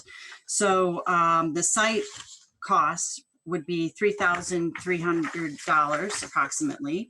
And then of course, as I mentioned, the site management, and that goes to the supplies that are needed to run a site like this. The PPEs, staffing, if we needed to call in hazard cleanup services. Again, being responsible for the site means that we not only have to keep the site clean and maintained, but also keep the people that are residing there in a safe and clean environment. And then the other 2 monthly costs would be for a site specialist, and this we are proposing, again, being responsible for the site. No different than how we run our facilities. We have site specialists, site supervisors. And because this would be a 24-hour operation, we would have to staff it for 24 hours. So that's an $18 an hour position. And then we would require site maintenance staff, 42 hours a week. So that monthly cost is $20,727. Okay, thank you. I wanted a breakdown of that. Could you please send us those slides? And I would be happy to send you the presentation. Thank you. Thank you. Councilmember Sandberg. Thank you again. I would like to bring Adam Wason up if he is available, because I would like to pose the question about other public properties other than parks. Are there any within the ordinance radius, that 1 mile radius? And if there are, what would be the logistics for managing a campground on properties other than public parks? And you may not have had time to absorb the amendment work that was on the table as of later this afternoon, but even if that radius included near bus stops, and I imagine we have many bus stops throughout the city, but let's just kind of stick to what other properties besides parks would be in any way suitable for this kind of encampment arrangement. Well, good evening, council members. It's been a long evening, but what I would say is that, you know, the Public Works Department owns property throughout the city, owns right-of-ways and everything else. But as far as actual parcels or anything like that, that would be able to even be within this area, the only one is on West 3rd Street. There's a small parcel, and I'm working to share my screen. But there's one small parcel on in the 1900 block of West 3rd Street. It's a forested parcel. It's got a steep driveway, and it's located between 2 commercial properties on the north side of West 3rd Street. Again, trying to share my screen. It's But this would be just to the parcel east of where's Culver's right now. So sorry, I can't get my screen shared right at the moment. That's okay. But again, that parcel that you're talking about, for any of that to even be considered appropriate, would you not suggest that the next door, do you say there are commercial properties next door and also the restaurant Culver's? Yeah, it's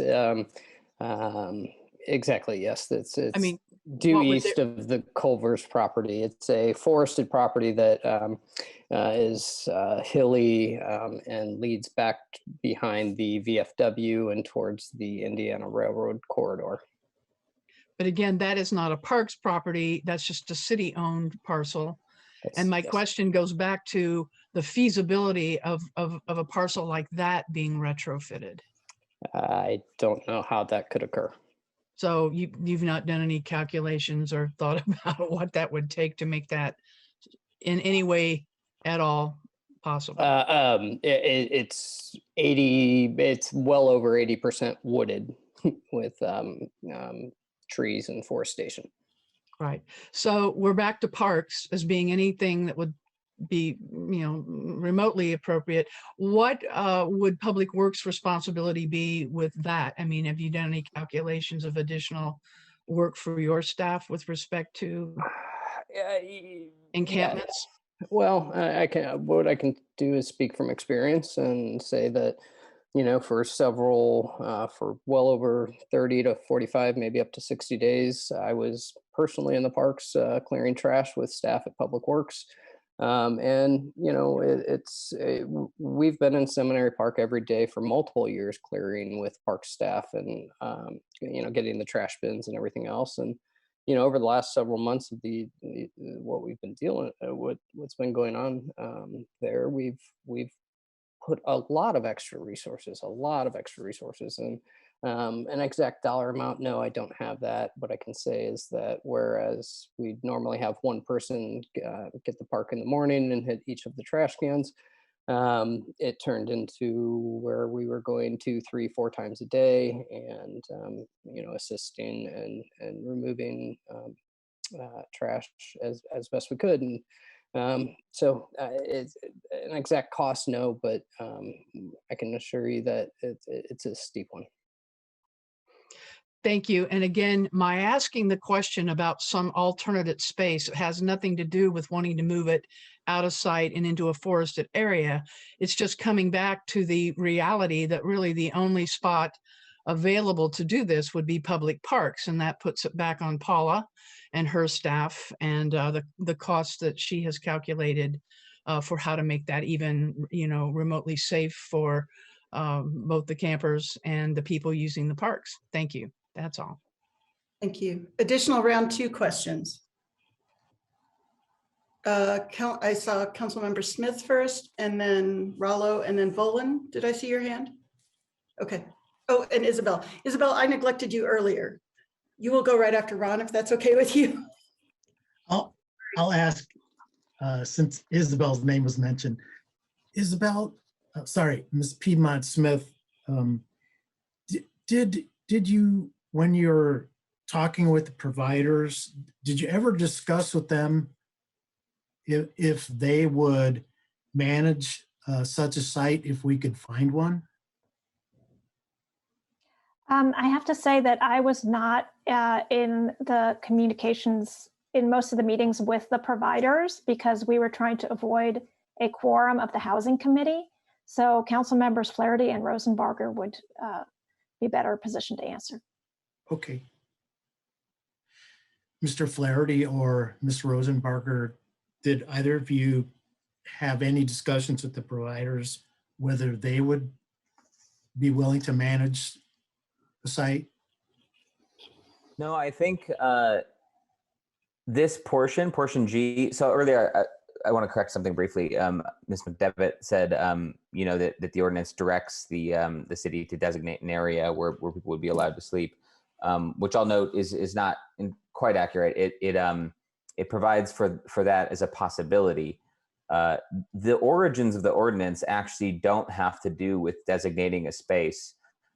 specific space for people. The origins of the ordinance have to do with acknowledging that there are folks who are unable or unwilling to go to shelter, that we, the sponsors and the folks we worked with in developing this Continuum of Care Board, Bloomington Homeless Coalition, others, that there are, sorry, I lost my sentence there a little bit, but that basically we feel that that we should not be making it illegal and considering the threat of arrest for folks who are sleeping outdoors, who either literally have no other options or who feel they have no other options. And that's kind of the origins of this. So it really didn't start out as, a public space that's designated. So I think that's not been a conversation that we had with the Continuum of Care Board in one of their board meetings specifically. I think it's something that would have to be explored. That item, the subsection G that gives the city the option to designate areas is something that would probably have to be a little bit longer ongoing conversation with service providers. I think that's entirely a valid and possible option, is to work with the folks who work in this area to manage the space. Just like, we've had a low barrier shelter open, recently that the city has not managed. And I'll note also that Indianapolis, in having made some of the changes to their ordinance just recently, did actually direct city staff in their case to explore the feasibility and details and logistics of designating a specific spot near downtown Indianapolis where people would be allowed to stay or camp. So if I'll refer you back to the sponsor's memo on this subject, we kind of tried to frame this as two possibilities to approaching this challenge, this community challenge of not having a legal space to stay when you're unhoused. And there's kind of the approach of designating an area, and there's definitely cities all around the country that do that. But another approach is basically just to say, we acknowledge this is already happening. We know it's happening, and we're going to decriminalize it. We're not going to make it illegal anymore to sleep outside if you don't have a spot to go. I have one follow-up question to Sure. that. Did you or the other sponsors ever discuss the idea of finding a private piece of land that an individual who lives in the area might allow camping on, or that would perhaps donate to allow this camping to happen on?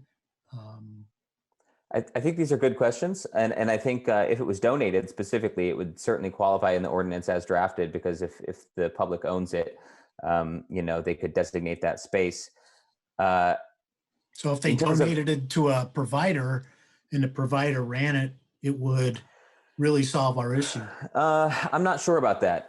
What you're kind of drifting into is, I would say, the designation of an outdoor shelter functionally.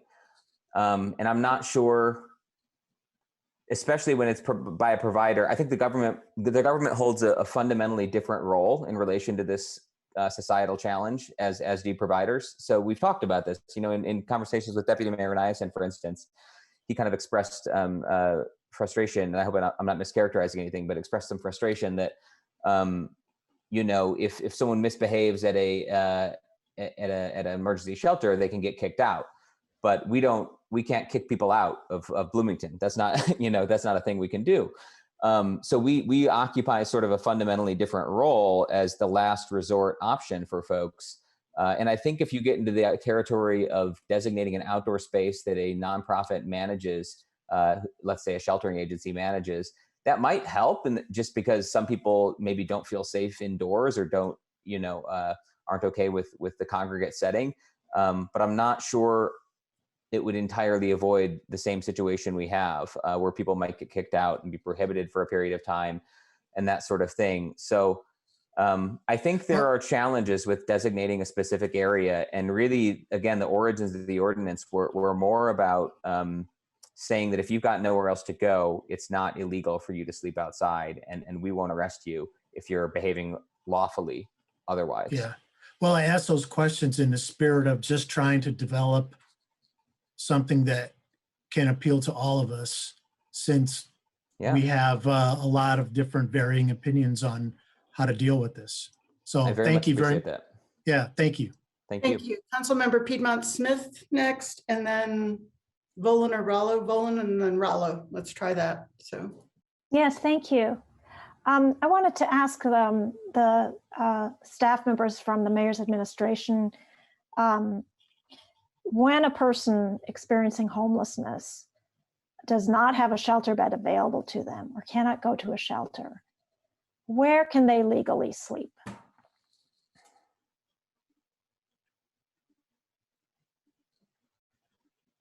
So I think, you know, we talked about, go ahead, Philippa, you go ahead. I was just going to say, probably nowhere. And the way we have handled that, that's the case pretty much everywhere, is judicious enforcement. You heard Mike Dekoff talk about that last week.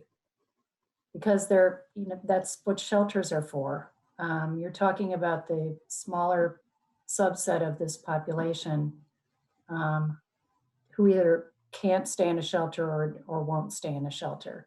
Or there are no shelter beds available for them. True. Or just not enough. Right.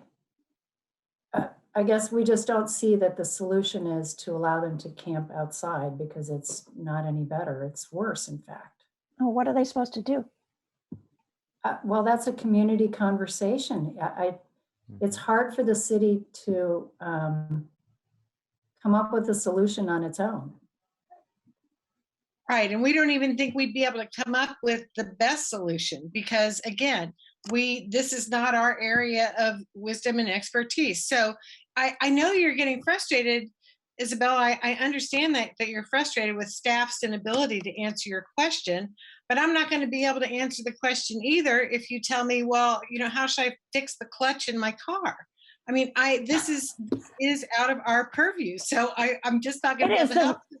What I can help you with is I can tell you that, hey, you know what? I don't know how to fix that, but I know where a good mechanic is, and I know the phone number, and in fact, I'll drive you over there. So I mean, it's not that we are going to have the answer to that question by ourselves. Would you agree or disagree that it is the role of government to help the most vulnerable in society? Let's talk about that. So yes, it is the role of government. And then there are divisions of labor, if you will, divisions of responsibilities among government. So some government does some things to address that. Other parts of government does other things to address that. For example, the township trustee is in charge of poor relief. We are not expected to give direct money to people who are experiencing a problem paying their utility bill, for example. So this is along those lines. Different aspects of government have different roles as it relates to helping people. So is it your understanding that it is not the obligation of the city of Bloomington to make sure that people can legally sleep if they have no place else to go? Again, I know I'm frustrating you with my inability to say, yes, it is absolutely our responsibility to make sure of that. You know, I think that you need to look at practice, and the practice is people have been allowed to sleep outside. However, they are expected to abide by the law or by the trespass ordinances in the parks. And when the parks are closed, the parks are closed. And that's what we're talking about here with this ordinance. Okay, I just don't know where they're supposed to go, but thank you. I would just also add that it's not only the city. There are levels of government and different governmental entities. The city is within the county. The county is within the state. Obviously, the state is not helping these days, although they, on a local level, they provide a lot of funding. But it's not just the city's responsibility.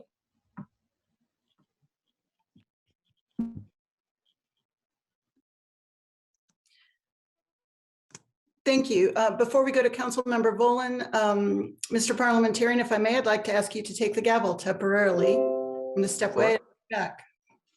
I actually think Mr. Rollo may have been prior to Mr. Volin. Am I mistaken? You have the gavel. I defer to you. Unless you want to correct me, I thought I saw Councilmember Rallo's hand earlier. If that's appropriate. Please go ahead. I have a question for Chief Dekoff, if he's available. And there are two questions I have. One is related to the current number of calls that the Bloomington police have associated with shelters or parks where homeless people are located. That's number one in terms of, because I'm trying to extrapolate,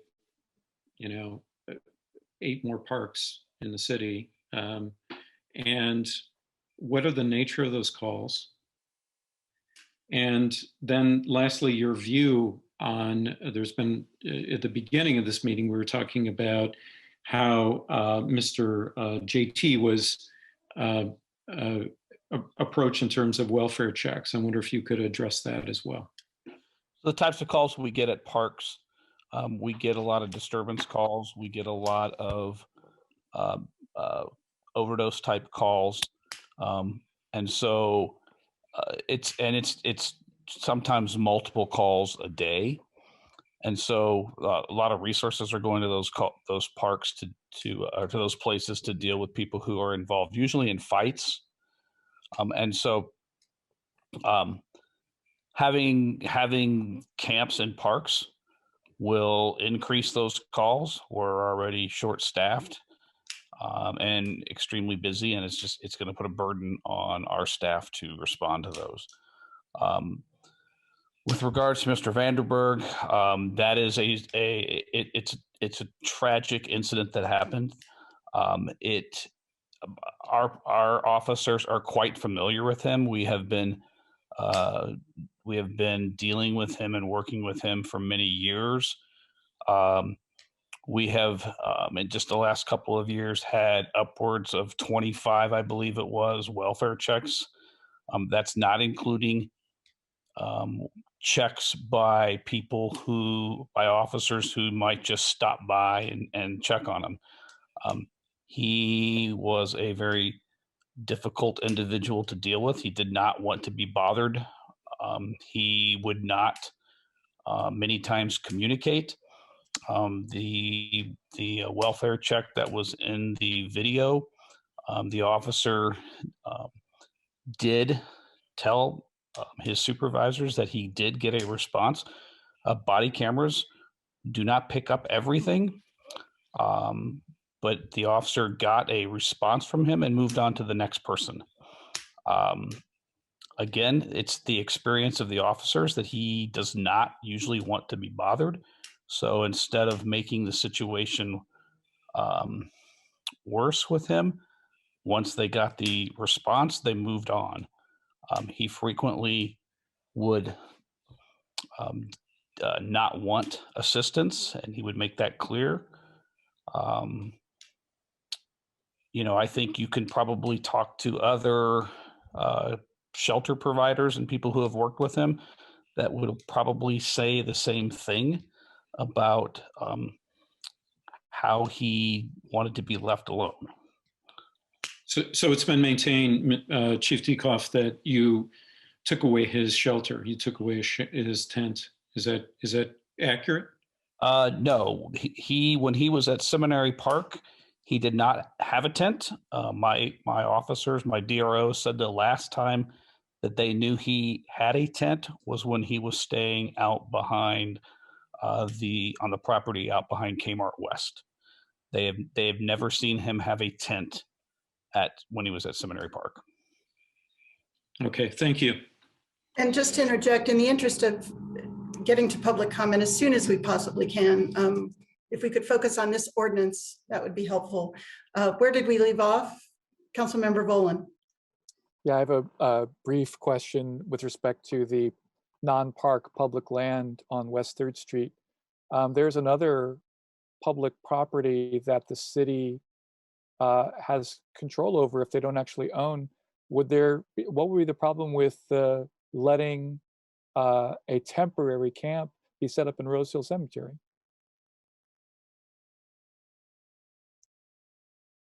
anybody who can answer that would be welcome to.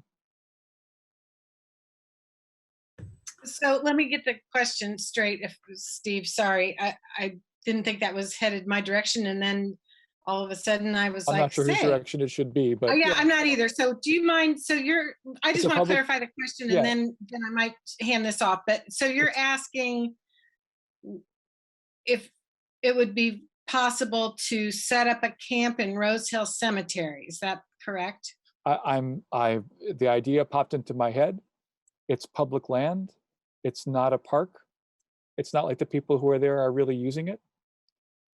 Yes, so few of those people do require restrooms. I know that'll be a shortage, but Paula, would you like to address this? Absolutely. It may be absurd, but I'm asking anyway. It's, in my opinion, a bit disrespectful of the families. We do have a lot of families that still come and visit loved ones that are there. We also feel complaints from time to time of people walking dogs off leash through there and not being respectful of that site. So I would not suggest that as a solution. I can totally understand that. I can see why it'd be disrespectful, but I mean, I don't hear the same talk about respect, you know, for the two sweeps were, I'm going to leave it at that. I'm sorry. Thank you. I appreciate the answer. Well, is there any open space available that would even be, I mean, aside, let's put the fact that it is disrespectful. Let's put that aside for just a minute. As I understand it, Rose Hill is completely sold out. Is that correct? Yes, if it's not completely, we're very close to having no more plots available. Okay, so there would not be any space available at Rose Hill. No. Thank you. Thank you. Any remaining round 2 questions before we go to public comment? Councilmember Flaherty. First, just a point of order that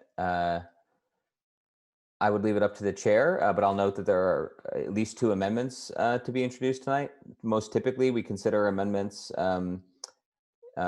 including presentation questions, comments, public comment on the amendment, and a vote on the amendment prior to going to public amendment on the ordinance as amended, if amended. We could change that procedure. We could hear public comment prior to introducing amendments tonight if we wanted to, though that might take us into a time frame where it would be prudent to recommit this to a committee of some kind, whether committee of the whole or a different committee, in order to take up these amendments at a future time. But I'll leave that again to the chair. Getting to my question, I guess it's for both Chief Dieckhoff and Mr. Wason. You were both asked a couple of questions about costs associated with various parts of your job as it relates to unhoused residents of Bloomington. I think they were costs related to calls for service and costs related to cleanup of parks and trash service. I just wanted to clarify, all those costs have been incurred even though it's currently not allowed to sleep overnight. And like, I'm hoping to clarify that these are costs associated with homelessness. They're not costs associated with this ordinance. There's sort of a logical inference being drawn that these costs will increase somehow or change, or that they're a result of this ordinance. So I just wanted to clarify that these are costs from the past when this ordinance has not been in effect. Is that right? I can say, as for the police department, our calls for service to Seminary Park have dropped since there have been nobody sleeping in the park.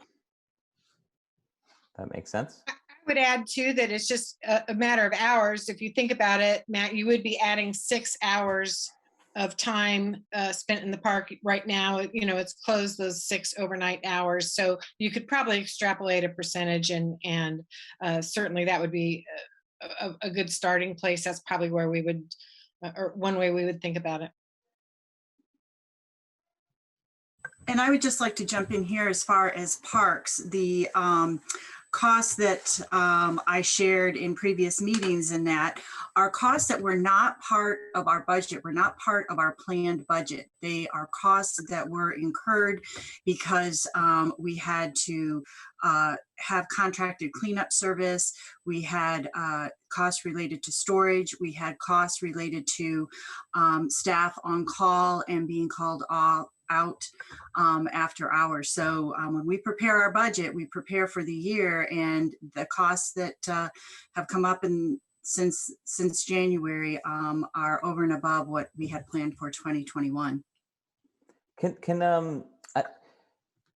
anyone speculate? So again, these are costs incurred related to people experiencing homelessness that are not currently allowed to sleep, legally to sleep overnight in a park. Could anyone clarify what they think has happened? Like, where do those costs go when folks, are not able to sleep at seminary, for instance, or they're cleared from someplace they are and they go to elsewhere in the community in the woods? Are those costs deferred to the future for cleanup because we're not dealing with the problem or the issue where they are now? I mean, it's I appreciate Chief Diekoff's sentiment that calls have gone down in Seminary Park, but as we know, clearing Seminary didn't reduce homelessness. It just displaced it. So where do those costs go, do you think? Matt, I think you're right. I think that is a speculative question, and I don't think staff's going to be able to answer that. There are just too many unknowns, and sure. I really don't think we should be in the business of speculating on that.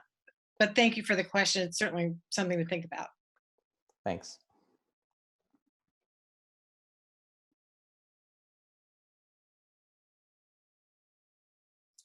Any final second round questions? Okay.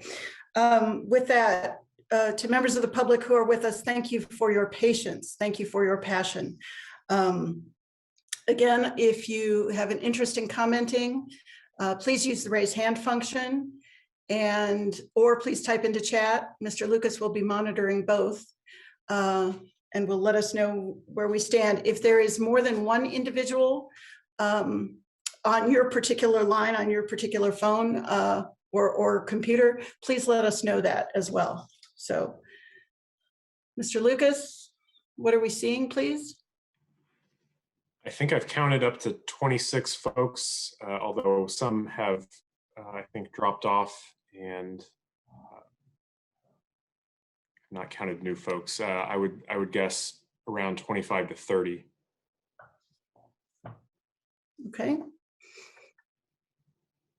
Is there, I'm not inclined I'm inclined to provide an opportunity for everybody to speak if at all possible. Is there a suggestion that the council would like to make in terms of time?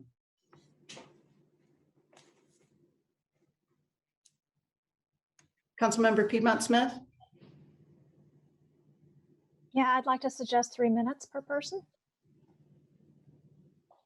Any objections to that? Okay, No. Let's move forward with 3 minutes. Mr. Volan, could I trouble you again to be our timer? I'm also Yes. willing to do it as a parliamentarian. Just I'd appreciate it if the parliamentarian did it. Thank yes, you. I'm happy to. Thank you, Mr. Parliamentarian. So with that, Mr. Lucas, please let us know who's first. First up, we have Mark Teller. Okay.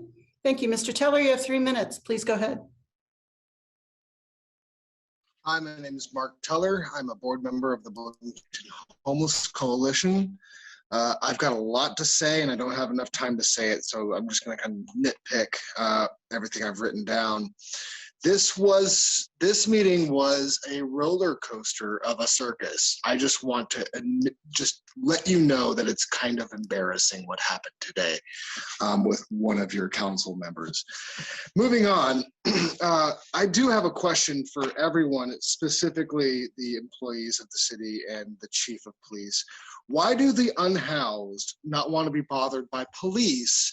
Yet whenever we send BHC representatives or volunteers, they welcome us with open arms and oftentimes tears of happiness because of the coffee they're about to receive or the heat they're about to get. Why do you think that is? With that being said, the BHC fully supports 2106 still. It can even concede to those amendments. We are willing to work. We are willing to compromise. Why are we the mature ones in this group right now? This ordinance has not divided this community in any way, shape, or form. It has simply shed light on something that the privileged among us feel uncomfortable about and want to scream about. This ordinance barely saw the light of day with some people. This ordinance was already decided on. It was judged to be unworthy, to be incomplete. This ordinance is being cast under the rug, just like the people it's trying to defend. I would like to point out that the administration has never reached out to the Bloomington Homeless Coalition about this. None of the council members that oppose it have reached out to the Bloomington Homeless Coalition about this. And we are on one of the darn slides. That is egregious. It is insulting and it's undemocratic. The administration blatantly disregards the actions of the Bloomington Homeless Coalition and its allies like Hotels for Homeless. We have been doing the heavy lifting for months now. And all of a sudden, you guys want to start talking about the instructions to a rocket ship when we bring you the plans to a paper airplane. You want to budget out all of NASA when we want to build a remote control airplane. It's ridiculous. You're exaggerating every single number that you give. This administration says it will continue to evict. You stated that we are at risk of arrest whenever one of our members rests its head. Mr. Teller, that's your time. You weren't playing responsible like this. You weren't playing responsible like this when me and the rest of us were marching in the streets for Black Lives Matter. All of a sudden, you want to be responsible. We have a number of the public to get to. Could you That's finish all. your comments? Thank you. Mr. Lucas, who's next? Next up is Kai Freeman. Welcome. Please go ahead. You have 3 minutes. Hello, everyone. My name is Kai Freeman, and I am a student at Indiana University. And I would have to say that the introduction of this ordinance made me completely ecstatic to see that something was finally being done for our homeless brothers and sisters. But at the same time, I have to say I have to look at this with a great deal of sadness, because we are in the midst of a pandemic. And I believe that statement has fallen on deaf ears in this conversation. And this pandemic has only exacerbated pre-existing deplorable conditions for our homeless siblings. And I want to really focus on the word pre-existing here. It is not enough that they already live on the streets, but now we literally want them to live and sleep on the streets with no encampment, no windshield to protect them from the weather conditions. And that to me is a travesty. And I can't help but ponder how this liberal and progressive haven has been complicit in very flagrant and violent acts of classism here. More people are upset at the fact that they are people at the park more than they are upset about the fact that they are homeless. And with no home, no water, no shelter, even basic physiological needs being met. So instead of displacing the homeless to make Bloomington more marketable, I can't imagine how many stakes the university even has in that. Let's commit to making Bloomington a place a little more real, that leads with a little more love and a lot more empathy. As I stated, to you, Representative Sue, this bill should not be regarded as the first. However, it should be the start of an ongoing conversation that we consistently have in this space of getting to a place of building community and supporting every last one of our constituents, because the actions of December don't demonstrate that. And the homeless population is not a nuisance. They are people and they are human. And that is what I am asking you to consider when looking at Ordinance 2106. Is that that's the only thing of its kind that has come thus far. And we have to acknowledge that public policy has been the vehicle of oppression for quite some times. And the word of being divisive is not the correct one when we're talking about accountability and dissecting the decolonization of our minds when it comes to classism and how it has plagued a lot of our speech when we're talking about this issue. We are talking about people, not bus routes and things of that caliber. So I want us to truly acknowledge the humanity that is at stake here. And we cannot consistently keep putting time away from it. Martin Luther King said one thing about a moderate is when you ask for social change, they will tell you one thing, and that is to wait. And I think that we owe it to the people here and our homeless brothers and sisters to no longer wait and debate their existence and how to support them in the best ways possible. And thank you so much. Thank you. Mr. Lucas? And Miss Vice President, Madam Vice President, just as a brief point of order, I'll clarify for members of the public that as I'm timing comments here, I'll give a 15-second warning and then let you know when your time is up. So please expect me to cut in at those moments. Thank you. Thank you. Mr. Lucas? Next up is Heather Lake, who should be able to unmute. Ms. Lake, welcome. Please go ahead. Hello, I'm Heather Lake. I'm on the board for the Bloomington Housing Authority. And I have to say this evening has been really disheartening. I have felt like people have been spending time infighting instead of really trying to come to terms with some of these things. And also I find it interesting that though everyone seems to say they want more time and they want to work on things, you all did table the fact that to take it to committee. And there is not enough housing here. There just isn't. So when you say, you know, things like there's plenty of space or something like that, I will let you know that the plans for the hospital, when it's being torn down, none of those plans include income-based housing. And also the Section 8 list has been closed since May 29th, 2020, and there's no projected date for it to open. So, and when it does open, it can take years to actually get a place. So I feel like you are on one hand, trying to come up with ideas for this, but you're just missing the point. And the main point is right now is that there's going to be more people out. The winter shelter is going to close in April, and these people need to sleep. Sleeping is a human need, and so I believe they really should have somewhere, of course, that's legal to sleep. And not be told that they're going to have spaces to go. Also, Wheeler Mission is very hostile to LGBTQ people. So there are a lot of people that do not want to go there because they feel threatened and they feel like they're being treated in a hostile manner. So that closes a lot of beds to people. And I don't blame them for not wanting to go to a place that's going to have hostility towards them for who they are. Those are some of my main points. I just feel like 15 seconds. I just feel like you should have, if you want to work on this, you should have put it to committee so you could have more time, like you keep saying you need. And I'm done. Thank you, Ms. Lake. Mr. Lucas. Next up is Kathy Crabtree. Ms. Crabtree, you have 3 minutes. Please go ahead. Thank you. I'm Kathy Crabtree.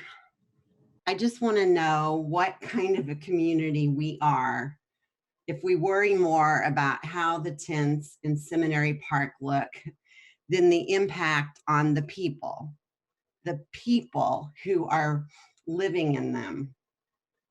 What kind of a community are we if we aren't willing to try to support our most vulnerable neighbors? to dismiss this ordinance because it is not a silver bullet solution while offering no solution for the immediate crisis is not acceptable. Do we need to be looking at longer term comprehensive solutions? Of course we do. Does that give us the option of ignoring the immediate need in front of us now? Absolutely not. We need to do both.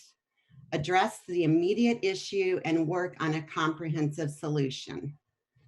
If you or I show up at the emergency room bleeding, I think we'd prefer that whomever is on hand apply pressure to stop the bleeding while we wait for a doctor to sew up the wound, rather than telling us the doctor will be here shortly as they watch us bleed to death. My point, we need relief now while we're working on the longer term solutions. And while we're at it, let's not only allow folks to camp, but let's also provide them with the portable restrooms and portable washing stations that we have been requesting for months. These are people we're talking about. They are our neighbors. I won't attempt to speculate on the intentions behind those who oppose this ordinance, but I will speculate on the impact if it's not passed, given what we have already seen. More people will die, and I personally am not okay with that. I can't believe that you are doing this as a council tonight while Council Member Sims is not present. That is completely disrespectful. And I have no idea why you keep deferring to the neighborhood associations. But as someone who lives in the Near West Side, I support this ordinance, and the neighborhood associations are not representative of the city. They have way more power than they deserve, and I really wish that would stop. So bottom line, I'm not going to speculate on your intentions, but impact matters. Please pass ordinance 2106. Thank you, Ms. Crabtree. Mr. Lucas. Next up is Reverend Forrest Gilmore, who should be able to unmute. Reverend Gilmore, you have 3 minutes. Please go ahead. Thank you. Hi, everybody. It's late. Sorry. I think this is a challenging issue, of course, for a lot of people with a lot of different opinions. I certainly can appreciate and understand how some business owners feel some concern about issues that they've experienced related to their business and related to, you know, a behavior that's influenced their business and caused them challenges.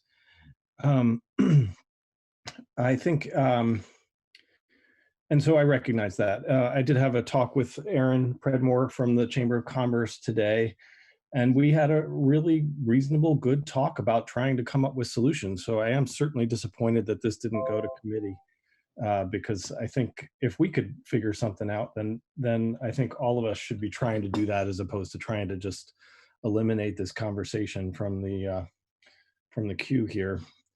I will say, and I do want to say this with clarity, which is while I think Philippa's Guthrie's perspective on the law was pretty accurate. I do think that we as a community are not taking seriously enough the precedent that's been set by that 9th District court, that decision. I feel like we're not taking that seriously, and so we are, of course, in the 7th Circuit instead, and so that creates different rules and different laws locally. But that doesn't mean that a legal challenge wouldn't potentially be mounted to this. I really, really want to avoid this going to the courts. And I'm very, very concerned that if we don't take this seriously, the criminalization of sleeping, if we don't take that seriously, it's going to the courts. And I don't want that. I want our community to solve this problem together. I don't want us to solve it in the courts. And I'm very worried that the fact that we're dismissing this ordinance so quickly suggests to me that we're not taking that legal human right seriously, which is the right to sleep safely and without threat of arrest. And or citation. So again, I you know, I hope, of course, that you pass this ordinance. It doesn't look likely at this point. It looks like we're going to a 4-4 decision. But I do think it's very important that you focus on that criminalization aspect of this. And I'll just add this finally. It's not my intention or anyone's intention that the city creates a homeless camp, a tent camp in our city. That's not my interest. I have no interest whatsoever in that. What I am interested in is the decriminalization of sleeping. That doesn't mean I'm saying you shouldn't prohibit litter. That doesn't mean I'm saying you shouldn't prohibit. That's your time, Reverend Gilmore. Thank you. Okay, thank you. Sorry, I missed the 15-second warning on yours. I apologize. Yeah, I was wrapping up there. I was finishing up. Thank you. Thank you, Reverend Gilmore. Mr. Lucas. Next up is Alex Goodlad. Thank you. Mr. Goodlad, you have 3 minutes. Please go ahead. Okay, so I support this ordinance, and yeah, I would also, if it can be something that whatchamacallit, can be considered, I would even say that the amendment, you know, it waters it down immensely, but it's better than nada. So I don't know. I mean, at least like, I do not understand why this is like just being completely squashed. It should have gotten to committee, and I mean, there were conversations in the community going on. I just talked to Mary Morgan on the phone just the other afternoon, and you know, she disagrees with the ordinance, but was willing to talk. And it's like even people that oppose are willing to talk, except really the city, who claims they want to talk, but when you talk to them, it's harassing apparently. And I know that, you know, I kind of have a way with words, but so does Dave off mic. So I feel like there's a bit of a double standard as far, and there's also just a lot of fallacies. So like this, pretty much, I followed the reasoning as to why the discussion got rejected. And one of the reasonings was, oh, it's divisive. Therefore, the ordinance is, therefore putting it to committee is wrong because the character of the people are divisive. That's an ad hominem attack. Don't do that. If you expect to be, you know, taken seriously on the merits. Let's talk about it on the merits. Let's actually have the discussion on the merits. And also stop, you know, let's count this. Let's think about what the actual effects of having the ordinance versus not having the ordinance are. I thought Sue Scambolari was about, you know, trade-offs and thinking about what happens in one situation and what happens in a different situation. So like there's also going to be unintended consequences of not passing the ordinance, such as spending a lot of money on enforcing, which Chief Decoff even mentioned and Paula mentioned. The amount without the ordinance was $40,000. So really, is there any difference for the parks? And we're not even accounting what expenses aren't pertain to the parks. People will end up hospitalized and dead, as you know, JT footage reveals that that there's just the status quo is disorganized, and it results in help that would have been there. He would have slept with a tent. He would have been alive had it not been enforced. And that's my time. I'll yield. All right. Rest in peace, JT. Thank you, Mr. Goodlad. Mr. Lucas. Next up is Elizabeth E. Elizabeth, welcome. Could you share your full name, please, for the record? And you'll have 3 minutes. For the record, Elizabeth Elliott. Good evening. I'm a constituent and I live in District 4. I wanted to be a voice for the unhoused community today and ask you to show some compassion by voting yes on ordinance.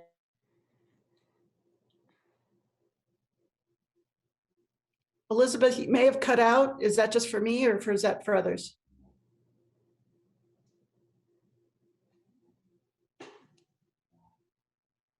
Mr. Lucas, could you find an answer? Oh, wait. And to all of you as appointed and elected officials, this is your responsibility. So yes, we as your community look to you for answers.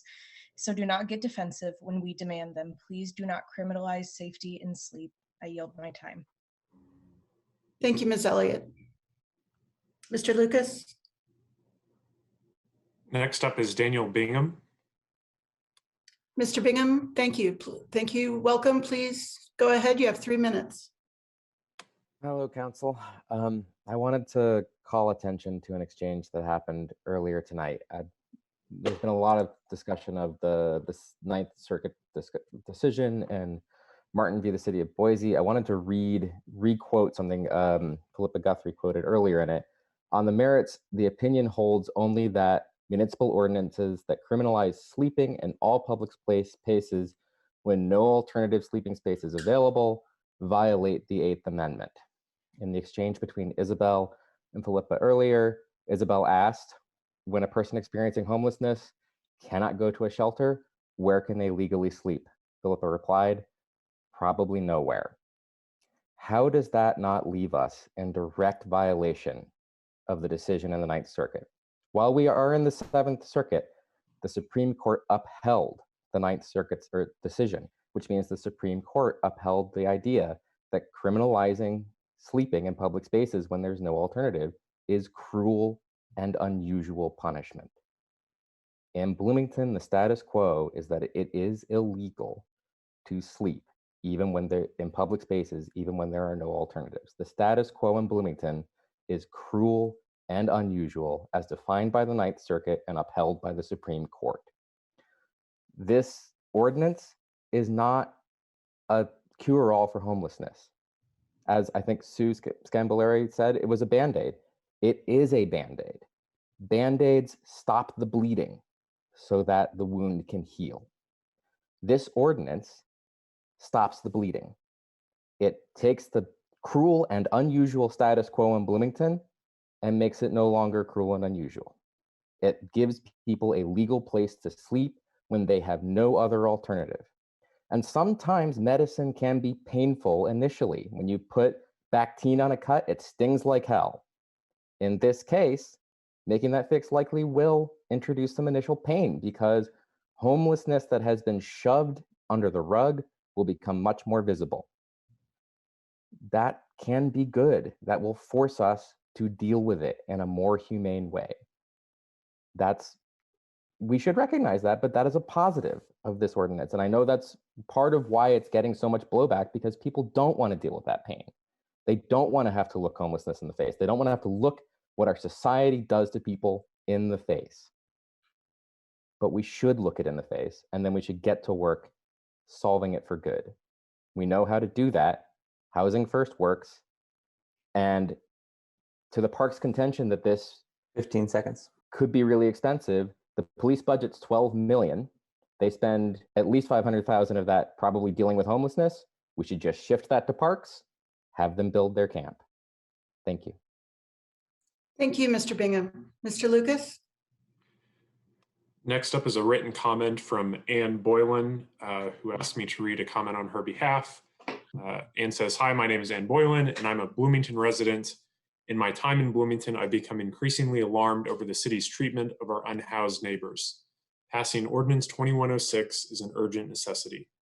I'm a constituent of Ron Smith's district, and I'm deeply disappointed to hear his bad faith condemnation of this ordinance.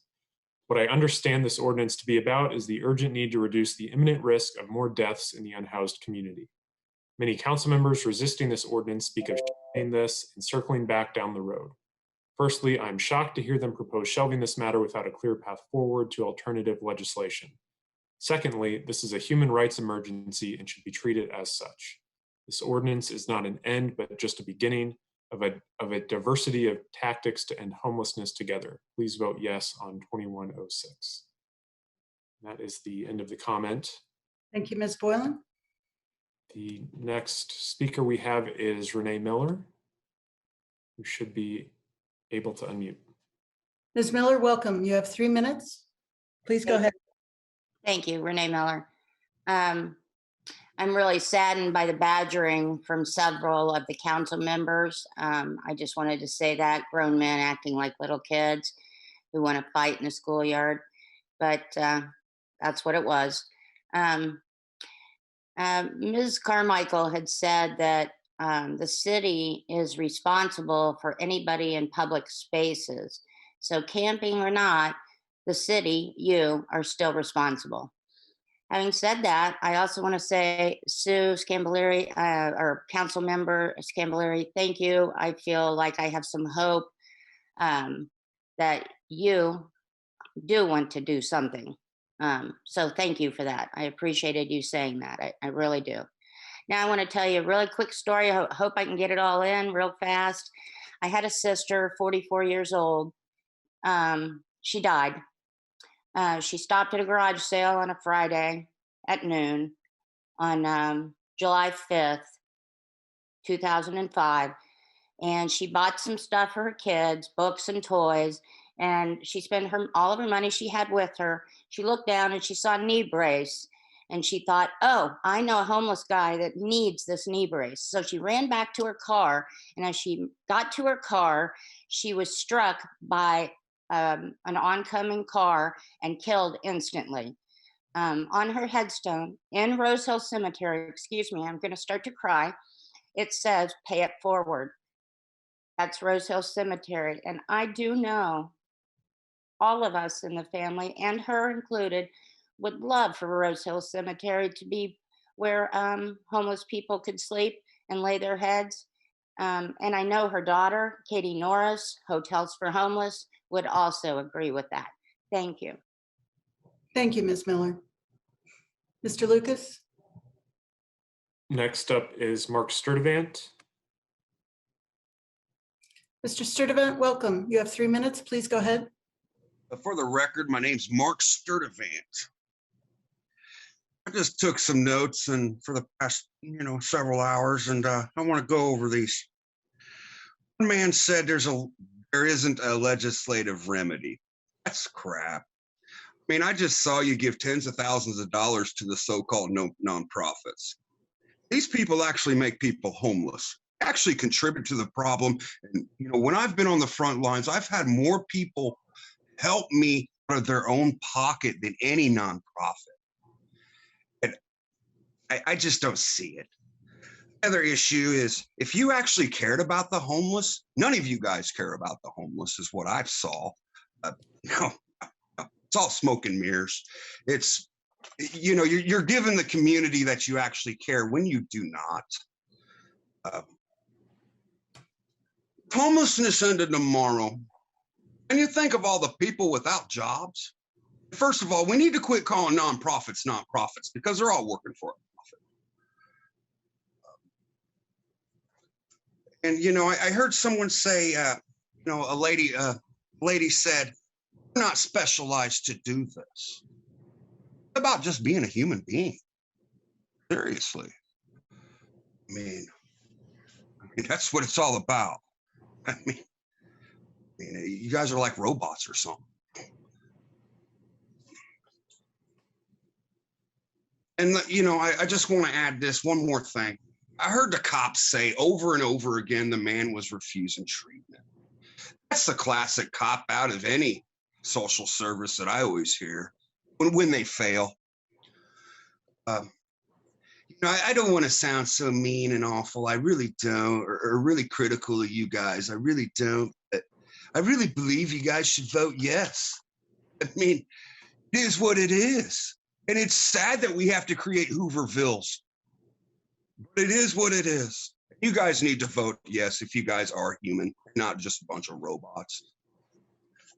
I'll give my time to the next person. Thank you, Mr. Sturdivant. Mr. Lucas. Next up is Jacob Schwartz. Mr. Schwartz, welcome. You have 3 minutes. Please go ahead. Thank you. And I'd just like to start off by saying, Council members Flaherty, Piedmont Smith, Volan, and Rosenbarger, thank you so much for your support tonight. Councilmember Scambilleri, I hope that you vote yes on this because I think you're going to end up being the deciding factor because your other 3 council members are failing to do their basic civic responsibility as council members and pass legislation to help members of our community.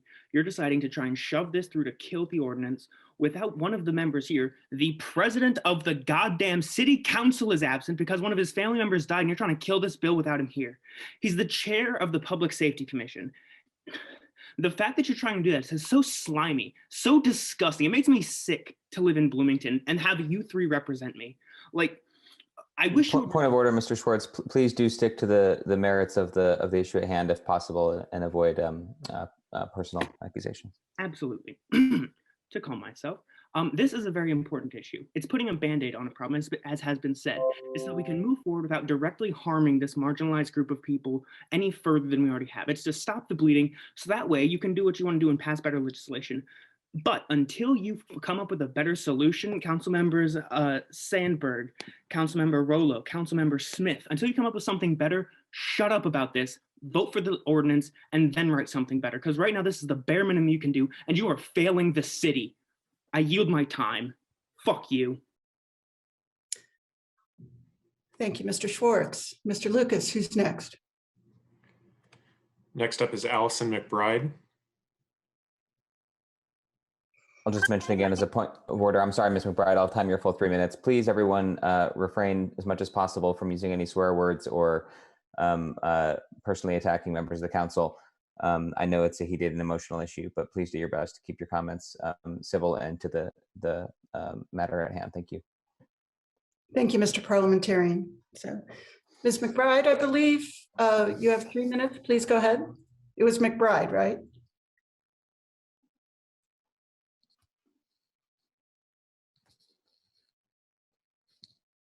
I'm not getting any audio. Is anybody else?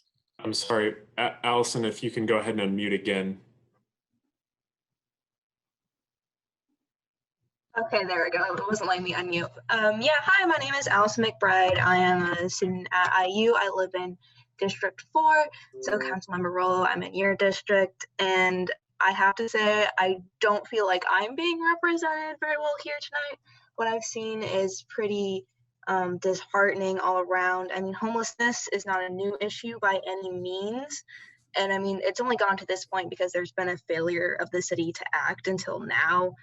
And something has to be done. So, and of course, this is like a Band-Aid fix. Like, no one is trying to say this is going to solve homelessness. This is just a start.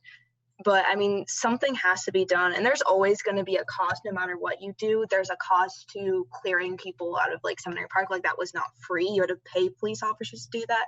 I'd rather have money going towards actually helping members of the unhoused community than just clearing them out and moving them around. That doesn't actually help anyone. And I just think the biggest problem is that I mean, we've literally admitted it. There's no place for people to sleep if they don't want to sleep in shelters. There's nowhere legal for them. I mean, you can't just criminalize someone's existence. Like, that is insane. That is terrible. That's just unconscionable. So yeah, like, these are people's lives, and I really hope that that isn't lost on any of you, that you literally hold people's lives in your hand. And of course, there's lots of points to be made, different amendments can be offered about the ordinance. Like, I'm not saying it's perfect, but the fact that you didn't even let it go to committee or offer any amendments. I mean, many of you straight up admitted that you don't have anything to do instead. I mean, this issue, like, the unhoused community didn't spring up out of the blue. You've had years to come up with an ordinance to address this, and you haven't. And here, there is something that would tangibly help people, that would make a concrete effect in people's lives.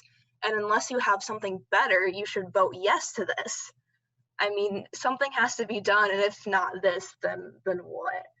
I mean, point blank, I mean, housing is a human right, and it is not being discussed like it is when it's being treated as an equal concern as to like businesses. Like, are we really going to equate people's lives with like possible profit? I mean, that's just a little gross to me personally.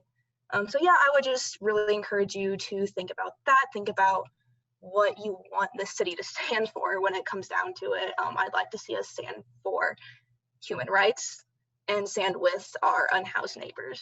I yield my time. Thank you, Ms. McBride. Mr. Lucas? Next up is Donielle Bird. Ms. Bird, welcome. You have 3 minutes. Please go ahead.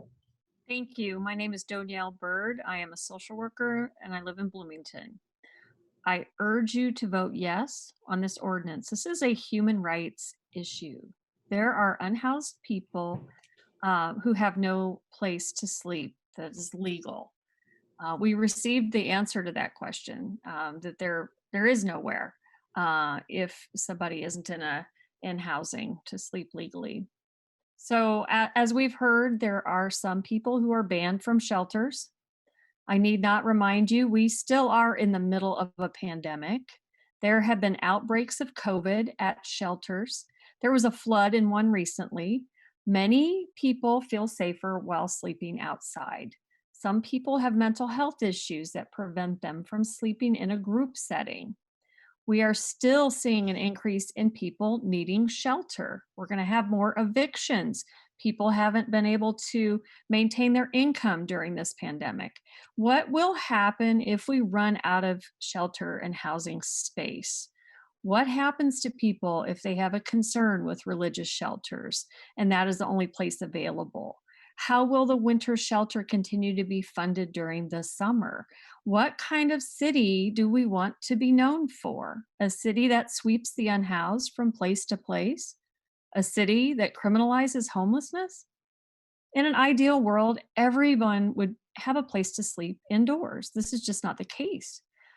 We need to keep working on that issue. But in the meantime, please approve this ordinance. This is not a green light for everyone and anyone to sleep in the park. This simply gives people who are homeless a modicum of protection to not be threatened or fearful of arrest.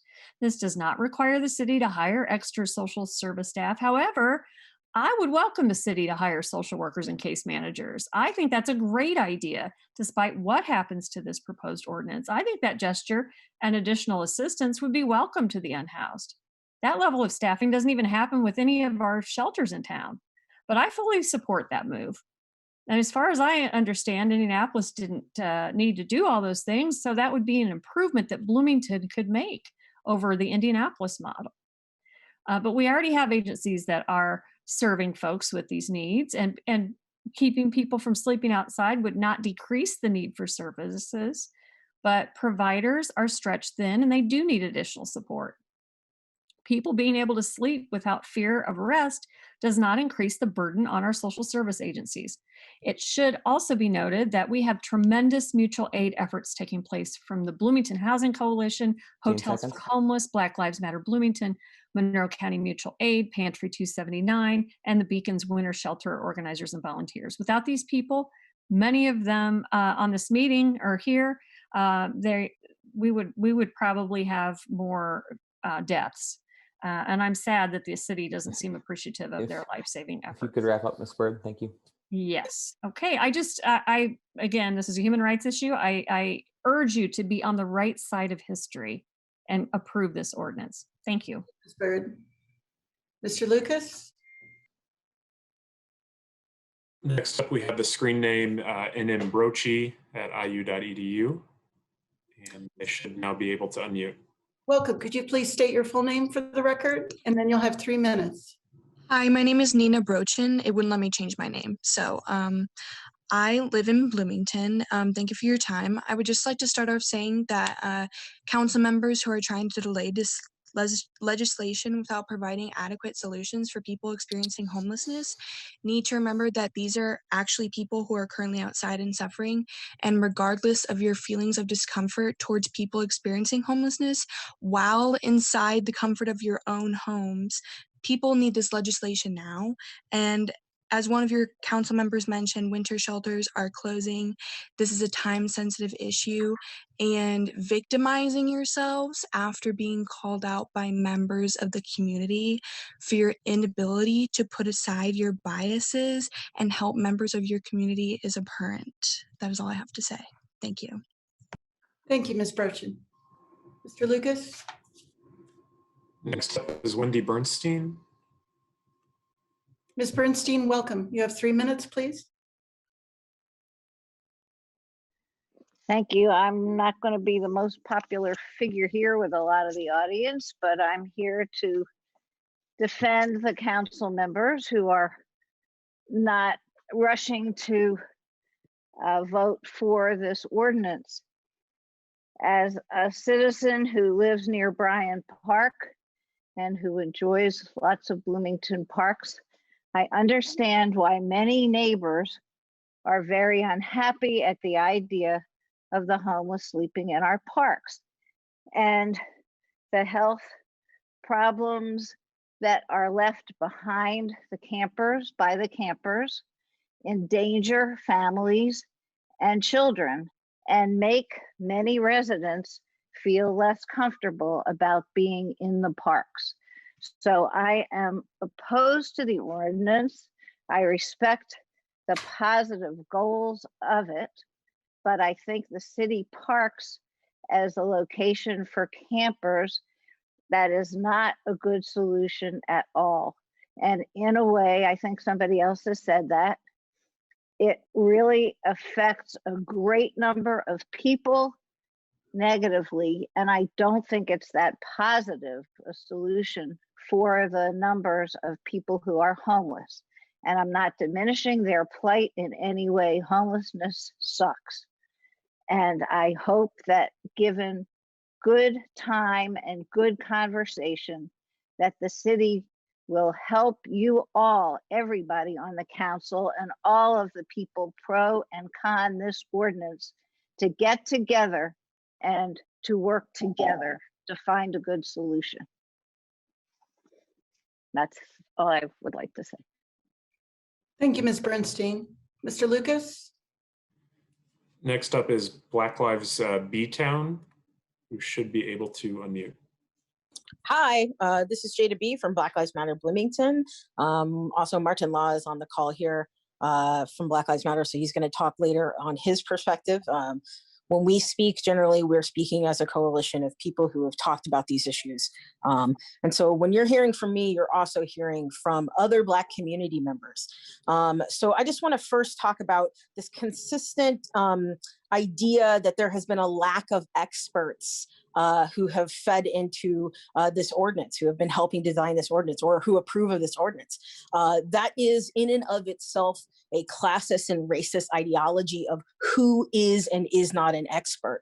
When you're talking to someone who is homeless, much like when you were talking to someone who is Black, and they're speaking about their experience, they are an expert about their experience.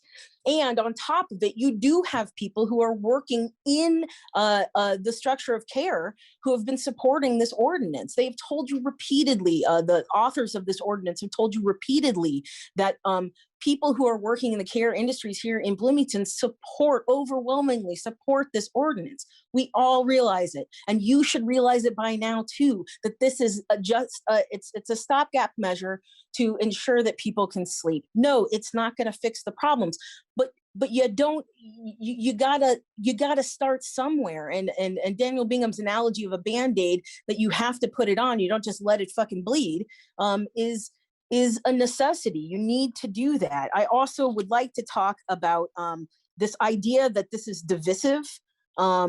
It is that this community is divided in lots of ways. It's divided so many different ways. It's divided between the rich white people who live in this community and literally everybody else. It's divided between people who are anti-racist and people who continue to support racist ideology. I also want to express my extreme and absolute disgust for Dave Rallo's earlier behavior because it feeds into the problem of this issue of this ordinance, that when we are critiquing your opinions about this issue, we're talking specifically about your wrong thinking, and you take it personal. You take it to this extreme measure. And so instead of being rational about these issues, like you constantly ask us to be, like Black people are always supposed to be, you take this personal and you go off and you get caught on a hot mic, Dave. And so 15 seconds to speak. This issue here is about the immediate needs and immediate relief. And it is way past time that you guys try to use your brains and think about alternative solutions. This is an alternative solution. Thank you. And Ms. B, I believe you said you had Mr. Law as well? I think it was just a reference to Mr. Law also being separately on the call. I'm sorry, my mistake. Mr. Lucas? Thank you, Ms. B. Next up, we have Jean Kapler, who should be able to unmute. Welcome, Ms. Kapler. Please go ahead. Hello, my name's Jean Kapler. I am a social worker here in Bloomington. I'm also the president of the board of Beacon Inc. And so I'd like to read a statement on behalf of the board. We, the Board of Beacon Inc., urge you to approve Ordinance 2106. As you know, we provide emergency shelter year-round, as well as recently adding a low-barrier winter shelter option to our services in response to the unprecedented rise in the number of community members sleeping outside this winter. We provide permanent supportive housing as well as supports to prevent homelessness and to help people become housed again as soon as possible. That's the real solution. We believe that everyone should have access to a warm and safe bed to sleep at night. And we also recognize that for a number of very valid reasons, some individuals do not choose to or cannot utilize emergency shelter facilities. We believe they have the right to sleep and that they should be able to do that as safely as possible in our public space. It is a fact that all property in Bloomington and Monroe County is either public or private. And given that there are some folks that will not be staying in shelters for a variety of reasons, sometimes those shelters are even full. It's a fact that some people will be sleeping outside sometimes. And the city has a policy of not allowing that to happen on public property. And private property is out of the question as well. The result is that city enforcement of this policy comes with a very real threat of arrest or citation on a charge of trespassing. But sleep is a basic function of human survival. People need to sleep somewhere. This ordinance does not claim to provide a solution for homelessness, and it does not. It does not mandate the City of Bloomington Parks Department establish and run a campground in our city parks. It simply protects the constitutional right of people to sleep by decriminalizing sleeping for people who have nowhere else to go. It's a humane and decent approach. It allows existing social services like Beacon and others to continue to help find more permanent solutions. While this is not an ideal solution, it is a most humane solution. What is not an acceptable solution is the continuation of the status quo, the continued eviction of people from public spaces under the guise of protecting their well-being, when the reality is it just drives people further into the shadows, into isolation, and into dangerous conditions. We urge you to vote yes on Ordinance 2106 and support our most vulnerable citizens while our community continues to work towards more permanent solutions that will someday make Ordinance 2106 unnecessary. Thank you very much for your time. Thank you, Ms. Kapler. Mr. Lucas? Next up, I believe we have Alicia Mojarad, who should be able to unmute. Okay. Welcome. If you could, I missed the name, Mr. Lucas cut out for a second, but if you could please introduce yourself and share your full name, you'll have 3 minutes. Thank you. Hey everyone, my name is Alessia Majard. I'm a student at IU. I'm also a constituent of, actually your constituent, Councilmember Susan in District 2. I just, fully support this ordinance, but wanted to share a personal anecdote with you all. I actually serve lunch every Sunday at Shalom Center and have for a couple of months now. And after this many shifts, I now recognize nearly every guest. I know who the vegetarians are. I know who the picky eaters are, who's going to ask for an extra scoop of noodles, and I know who's going to ask for extra dessert before second rounds. And I also know who doesn't like it when their food touches each other on the plate. Can any of the city council members say the same? And I'm asking this not because I want a pat on the back for volunteering, but because I want to remind everyone on this call that these are real life living people who have wants and needs that deserve respect from the community and from this legislative body. I'm a firm believer that no matter what, people deserve food and water and a warm and safe shelter. And unfortunately, the city of Bloomington is not providing all of those needs. And people keep tossing the blame on this issue, kind of like it's a game of hot potato. Throughout all of the calls I've been on, I hear city administration saying, it's not my problem. City council members, not my problem. Bloomington Police Department, not my problem. So whose problem is it? We keep asking for this idea of a community conversation before moving forward. Is that not what these calls are? I'm pretty sure this is the community. I'm pretty sure we're talking to people right now. Just because you clear out Seminary Park does not mean the unhoused community suddenly disappears. Just because you can't see them anymore doesn't mean that they don't exist. And if people on this call truly care about this issue and about the unhoused community, like everyone says that they do, then we'll try for a solution. But when some people are trying on this call, they're immediately shot down. We're asking people to stop dismantling encampments. The answer is no. We're asking people to support this ordinance. The answer is no. So what will the city say yes to? What is their solution? And I know the idea of asking for this grand solution might be difficult, but that is what governance is about. That's what public policy should be about. And I get it. I don't expect anyone to have the perfect solution because we're all people, but can we at least try? Because I don't think that we are trying. And if we are, then correct me if I'm wrong, but I really don't think we are. And my final comment tonight is I'm looking at an all-white city council right now because unfortunately city council president Jim Sims isn't here today because of a family emergency. Very understandable. But when city council was provided an opportunity to be inclusive of him in the future because of a committee meeting, they chose not to. That motion failed. And yes, that is racist. Thank you. Thank you, Ms. Majard. Mr. Lucas? Next up is Tassie Gennady. Ms. Gennady, welcome. You have 3 minutes. Please go ahead. Sorry, it took me a second to unmute there. Thank you for giving me time to speak, and thank you everyone for staying up so late. I wanted to do a quick number check. I've pointed to other cities that have sanctioned homeless encampments and made them safe and hospitable and hygienic. And I want to look at Missoula, Montana, where they have 20 tents that they've put up to sort of weather the winter, which again, we could talk about weather. And the fact that they're saying that the Hope Rescue Mission and United Way staff that staff the camp 24/7, that it costs $15,000 a month. So not the numbers that were being provided by the park. I saw a similar discrepancy last meeting when we were talking about weatherizing bathrooms. All the numbers I can find online, so you can build one for 60 to 80K, not the like much larger number that was presented to us.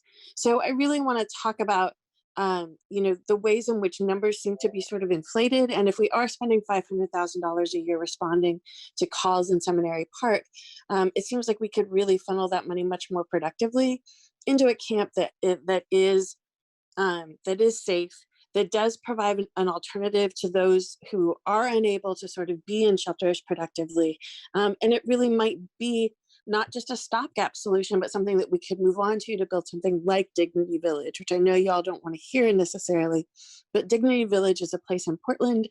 It's self-governed. It was started by 8 unhoused folks. They all pay $50 a month in membership dues, and everything that is done internally through their own sort of set up of a governance for the village. And there are things from wigwams to teepees to shacks to tents, but it's a really amazing model. And I think it's something that maybe, we could think about. The other thing I would also think about is the use of the hospital, that this could be a stopgap until 2106 could go into effect, and then we could use the hospital to sort of revamp it, and we would have tons of space for everyone, and it already has all the infrastructure that people were saying we couldn't do if we did something like a tiny home village. Thank you. I yield my time. Thank you, Ms. Gennady. Mr. Lucas? That is Nicole Johnson. Ms. Johnson, welcome. You have 3 minutes. Please go ahead.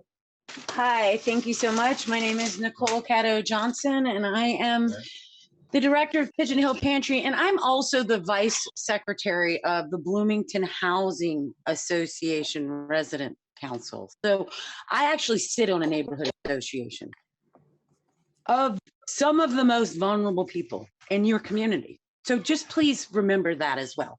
Okay, so on to my comments.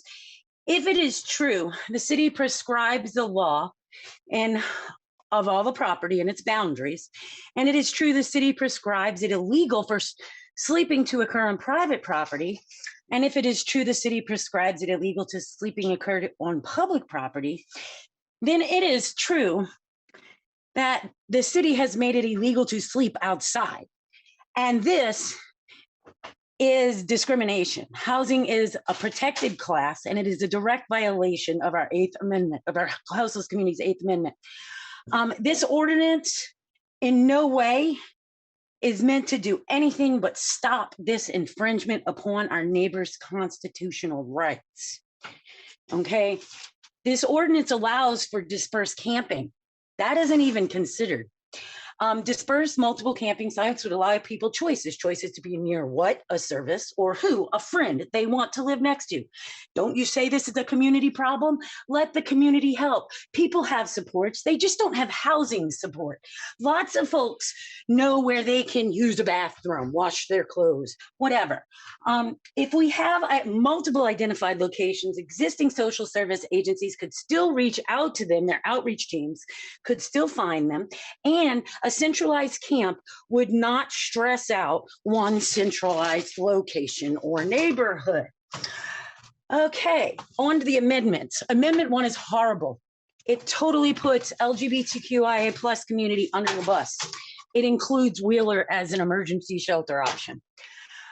This is a community solution. We are simply asking for a place to be. Simply put, please tell us where please tell me where I can send an LGBTQIA plus houseless person in April when the emergency shelter closes. Are you forcing individuals to seek services in an institution that condemns them? Again, against our constitutional rights. That being said, if a centralized, this is only if a centralized location is absolutely necessary, right? So Wheeler should not be considered. Next page, sorry, I'm reading my notes. A few questions. Has City Legal talked to Indie Legal? They've been doing this for 5 years. They've been doing this for 5 years. I'll leave it there. Thank you, Ms. Johnson. Mr. Lucas?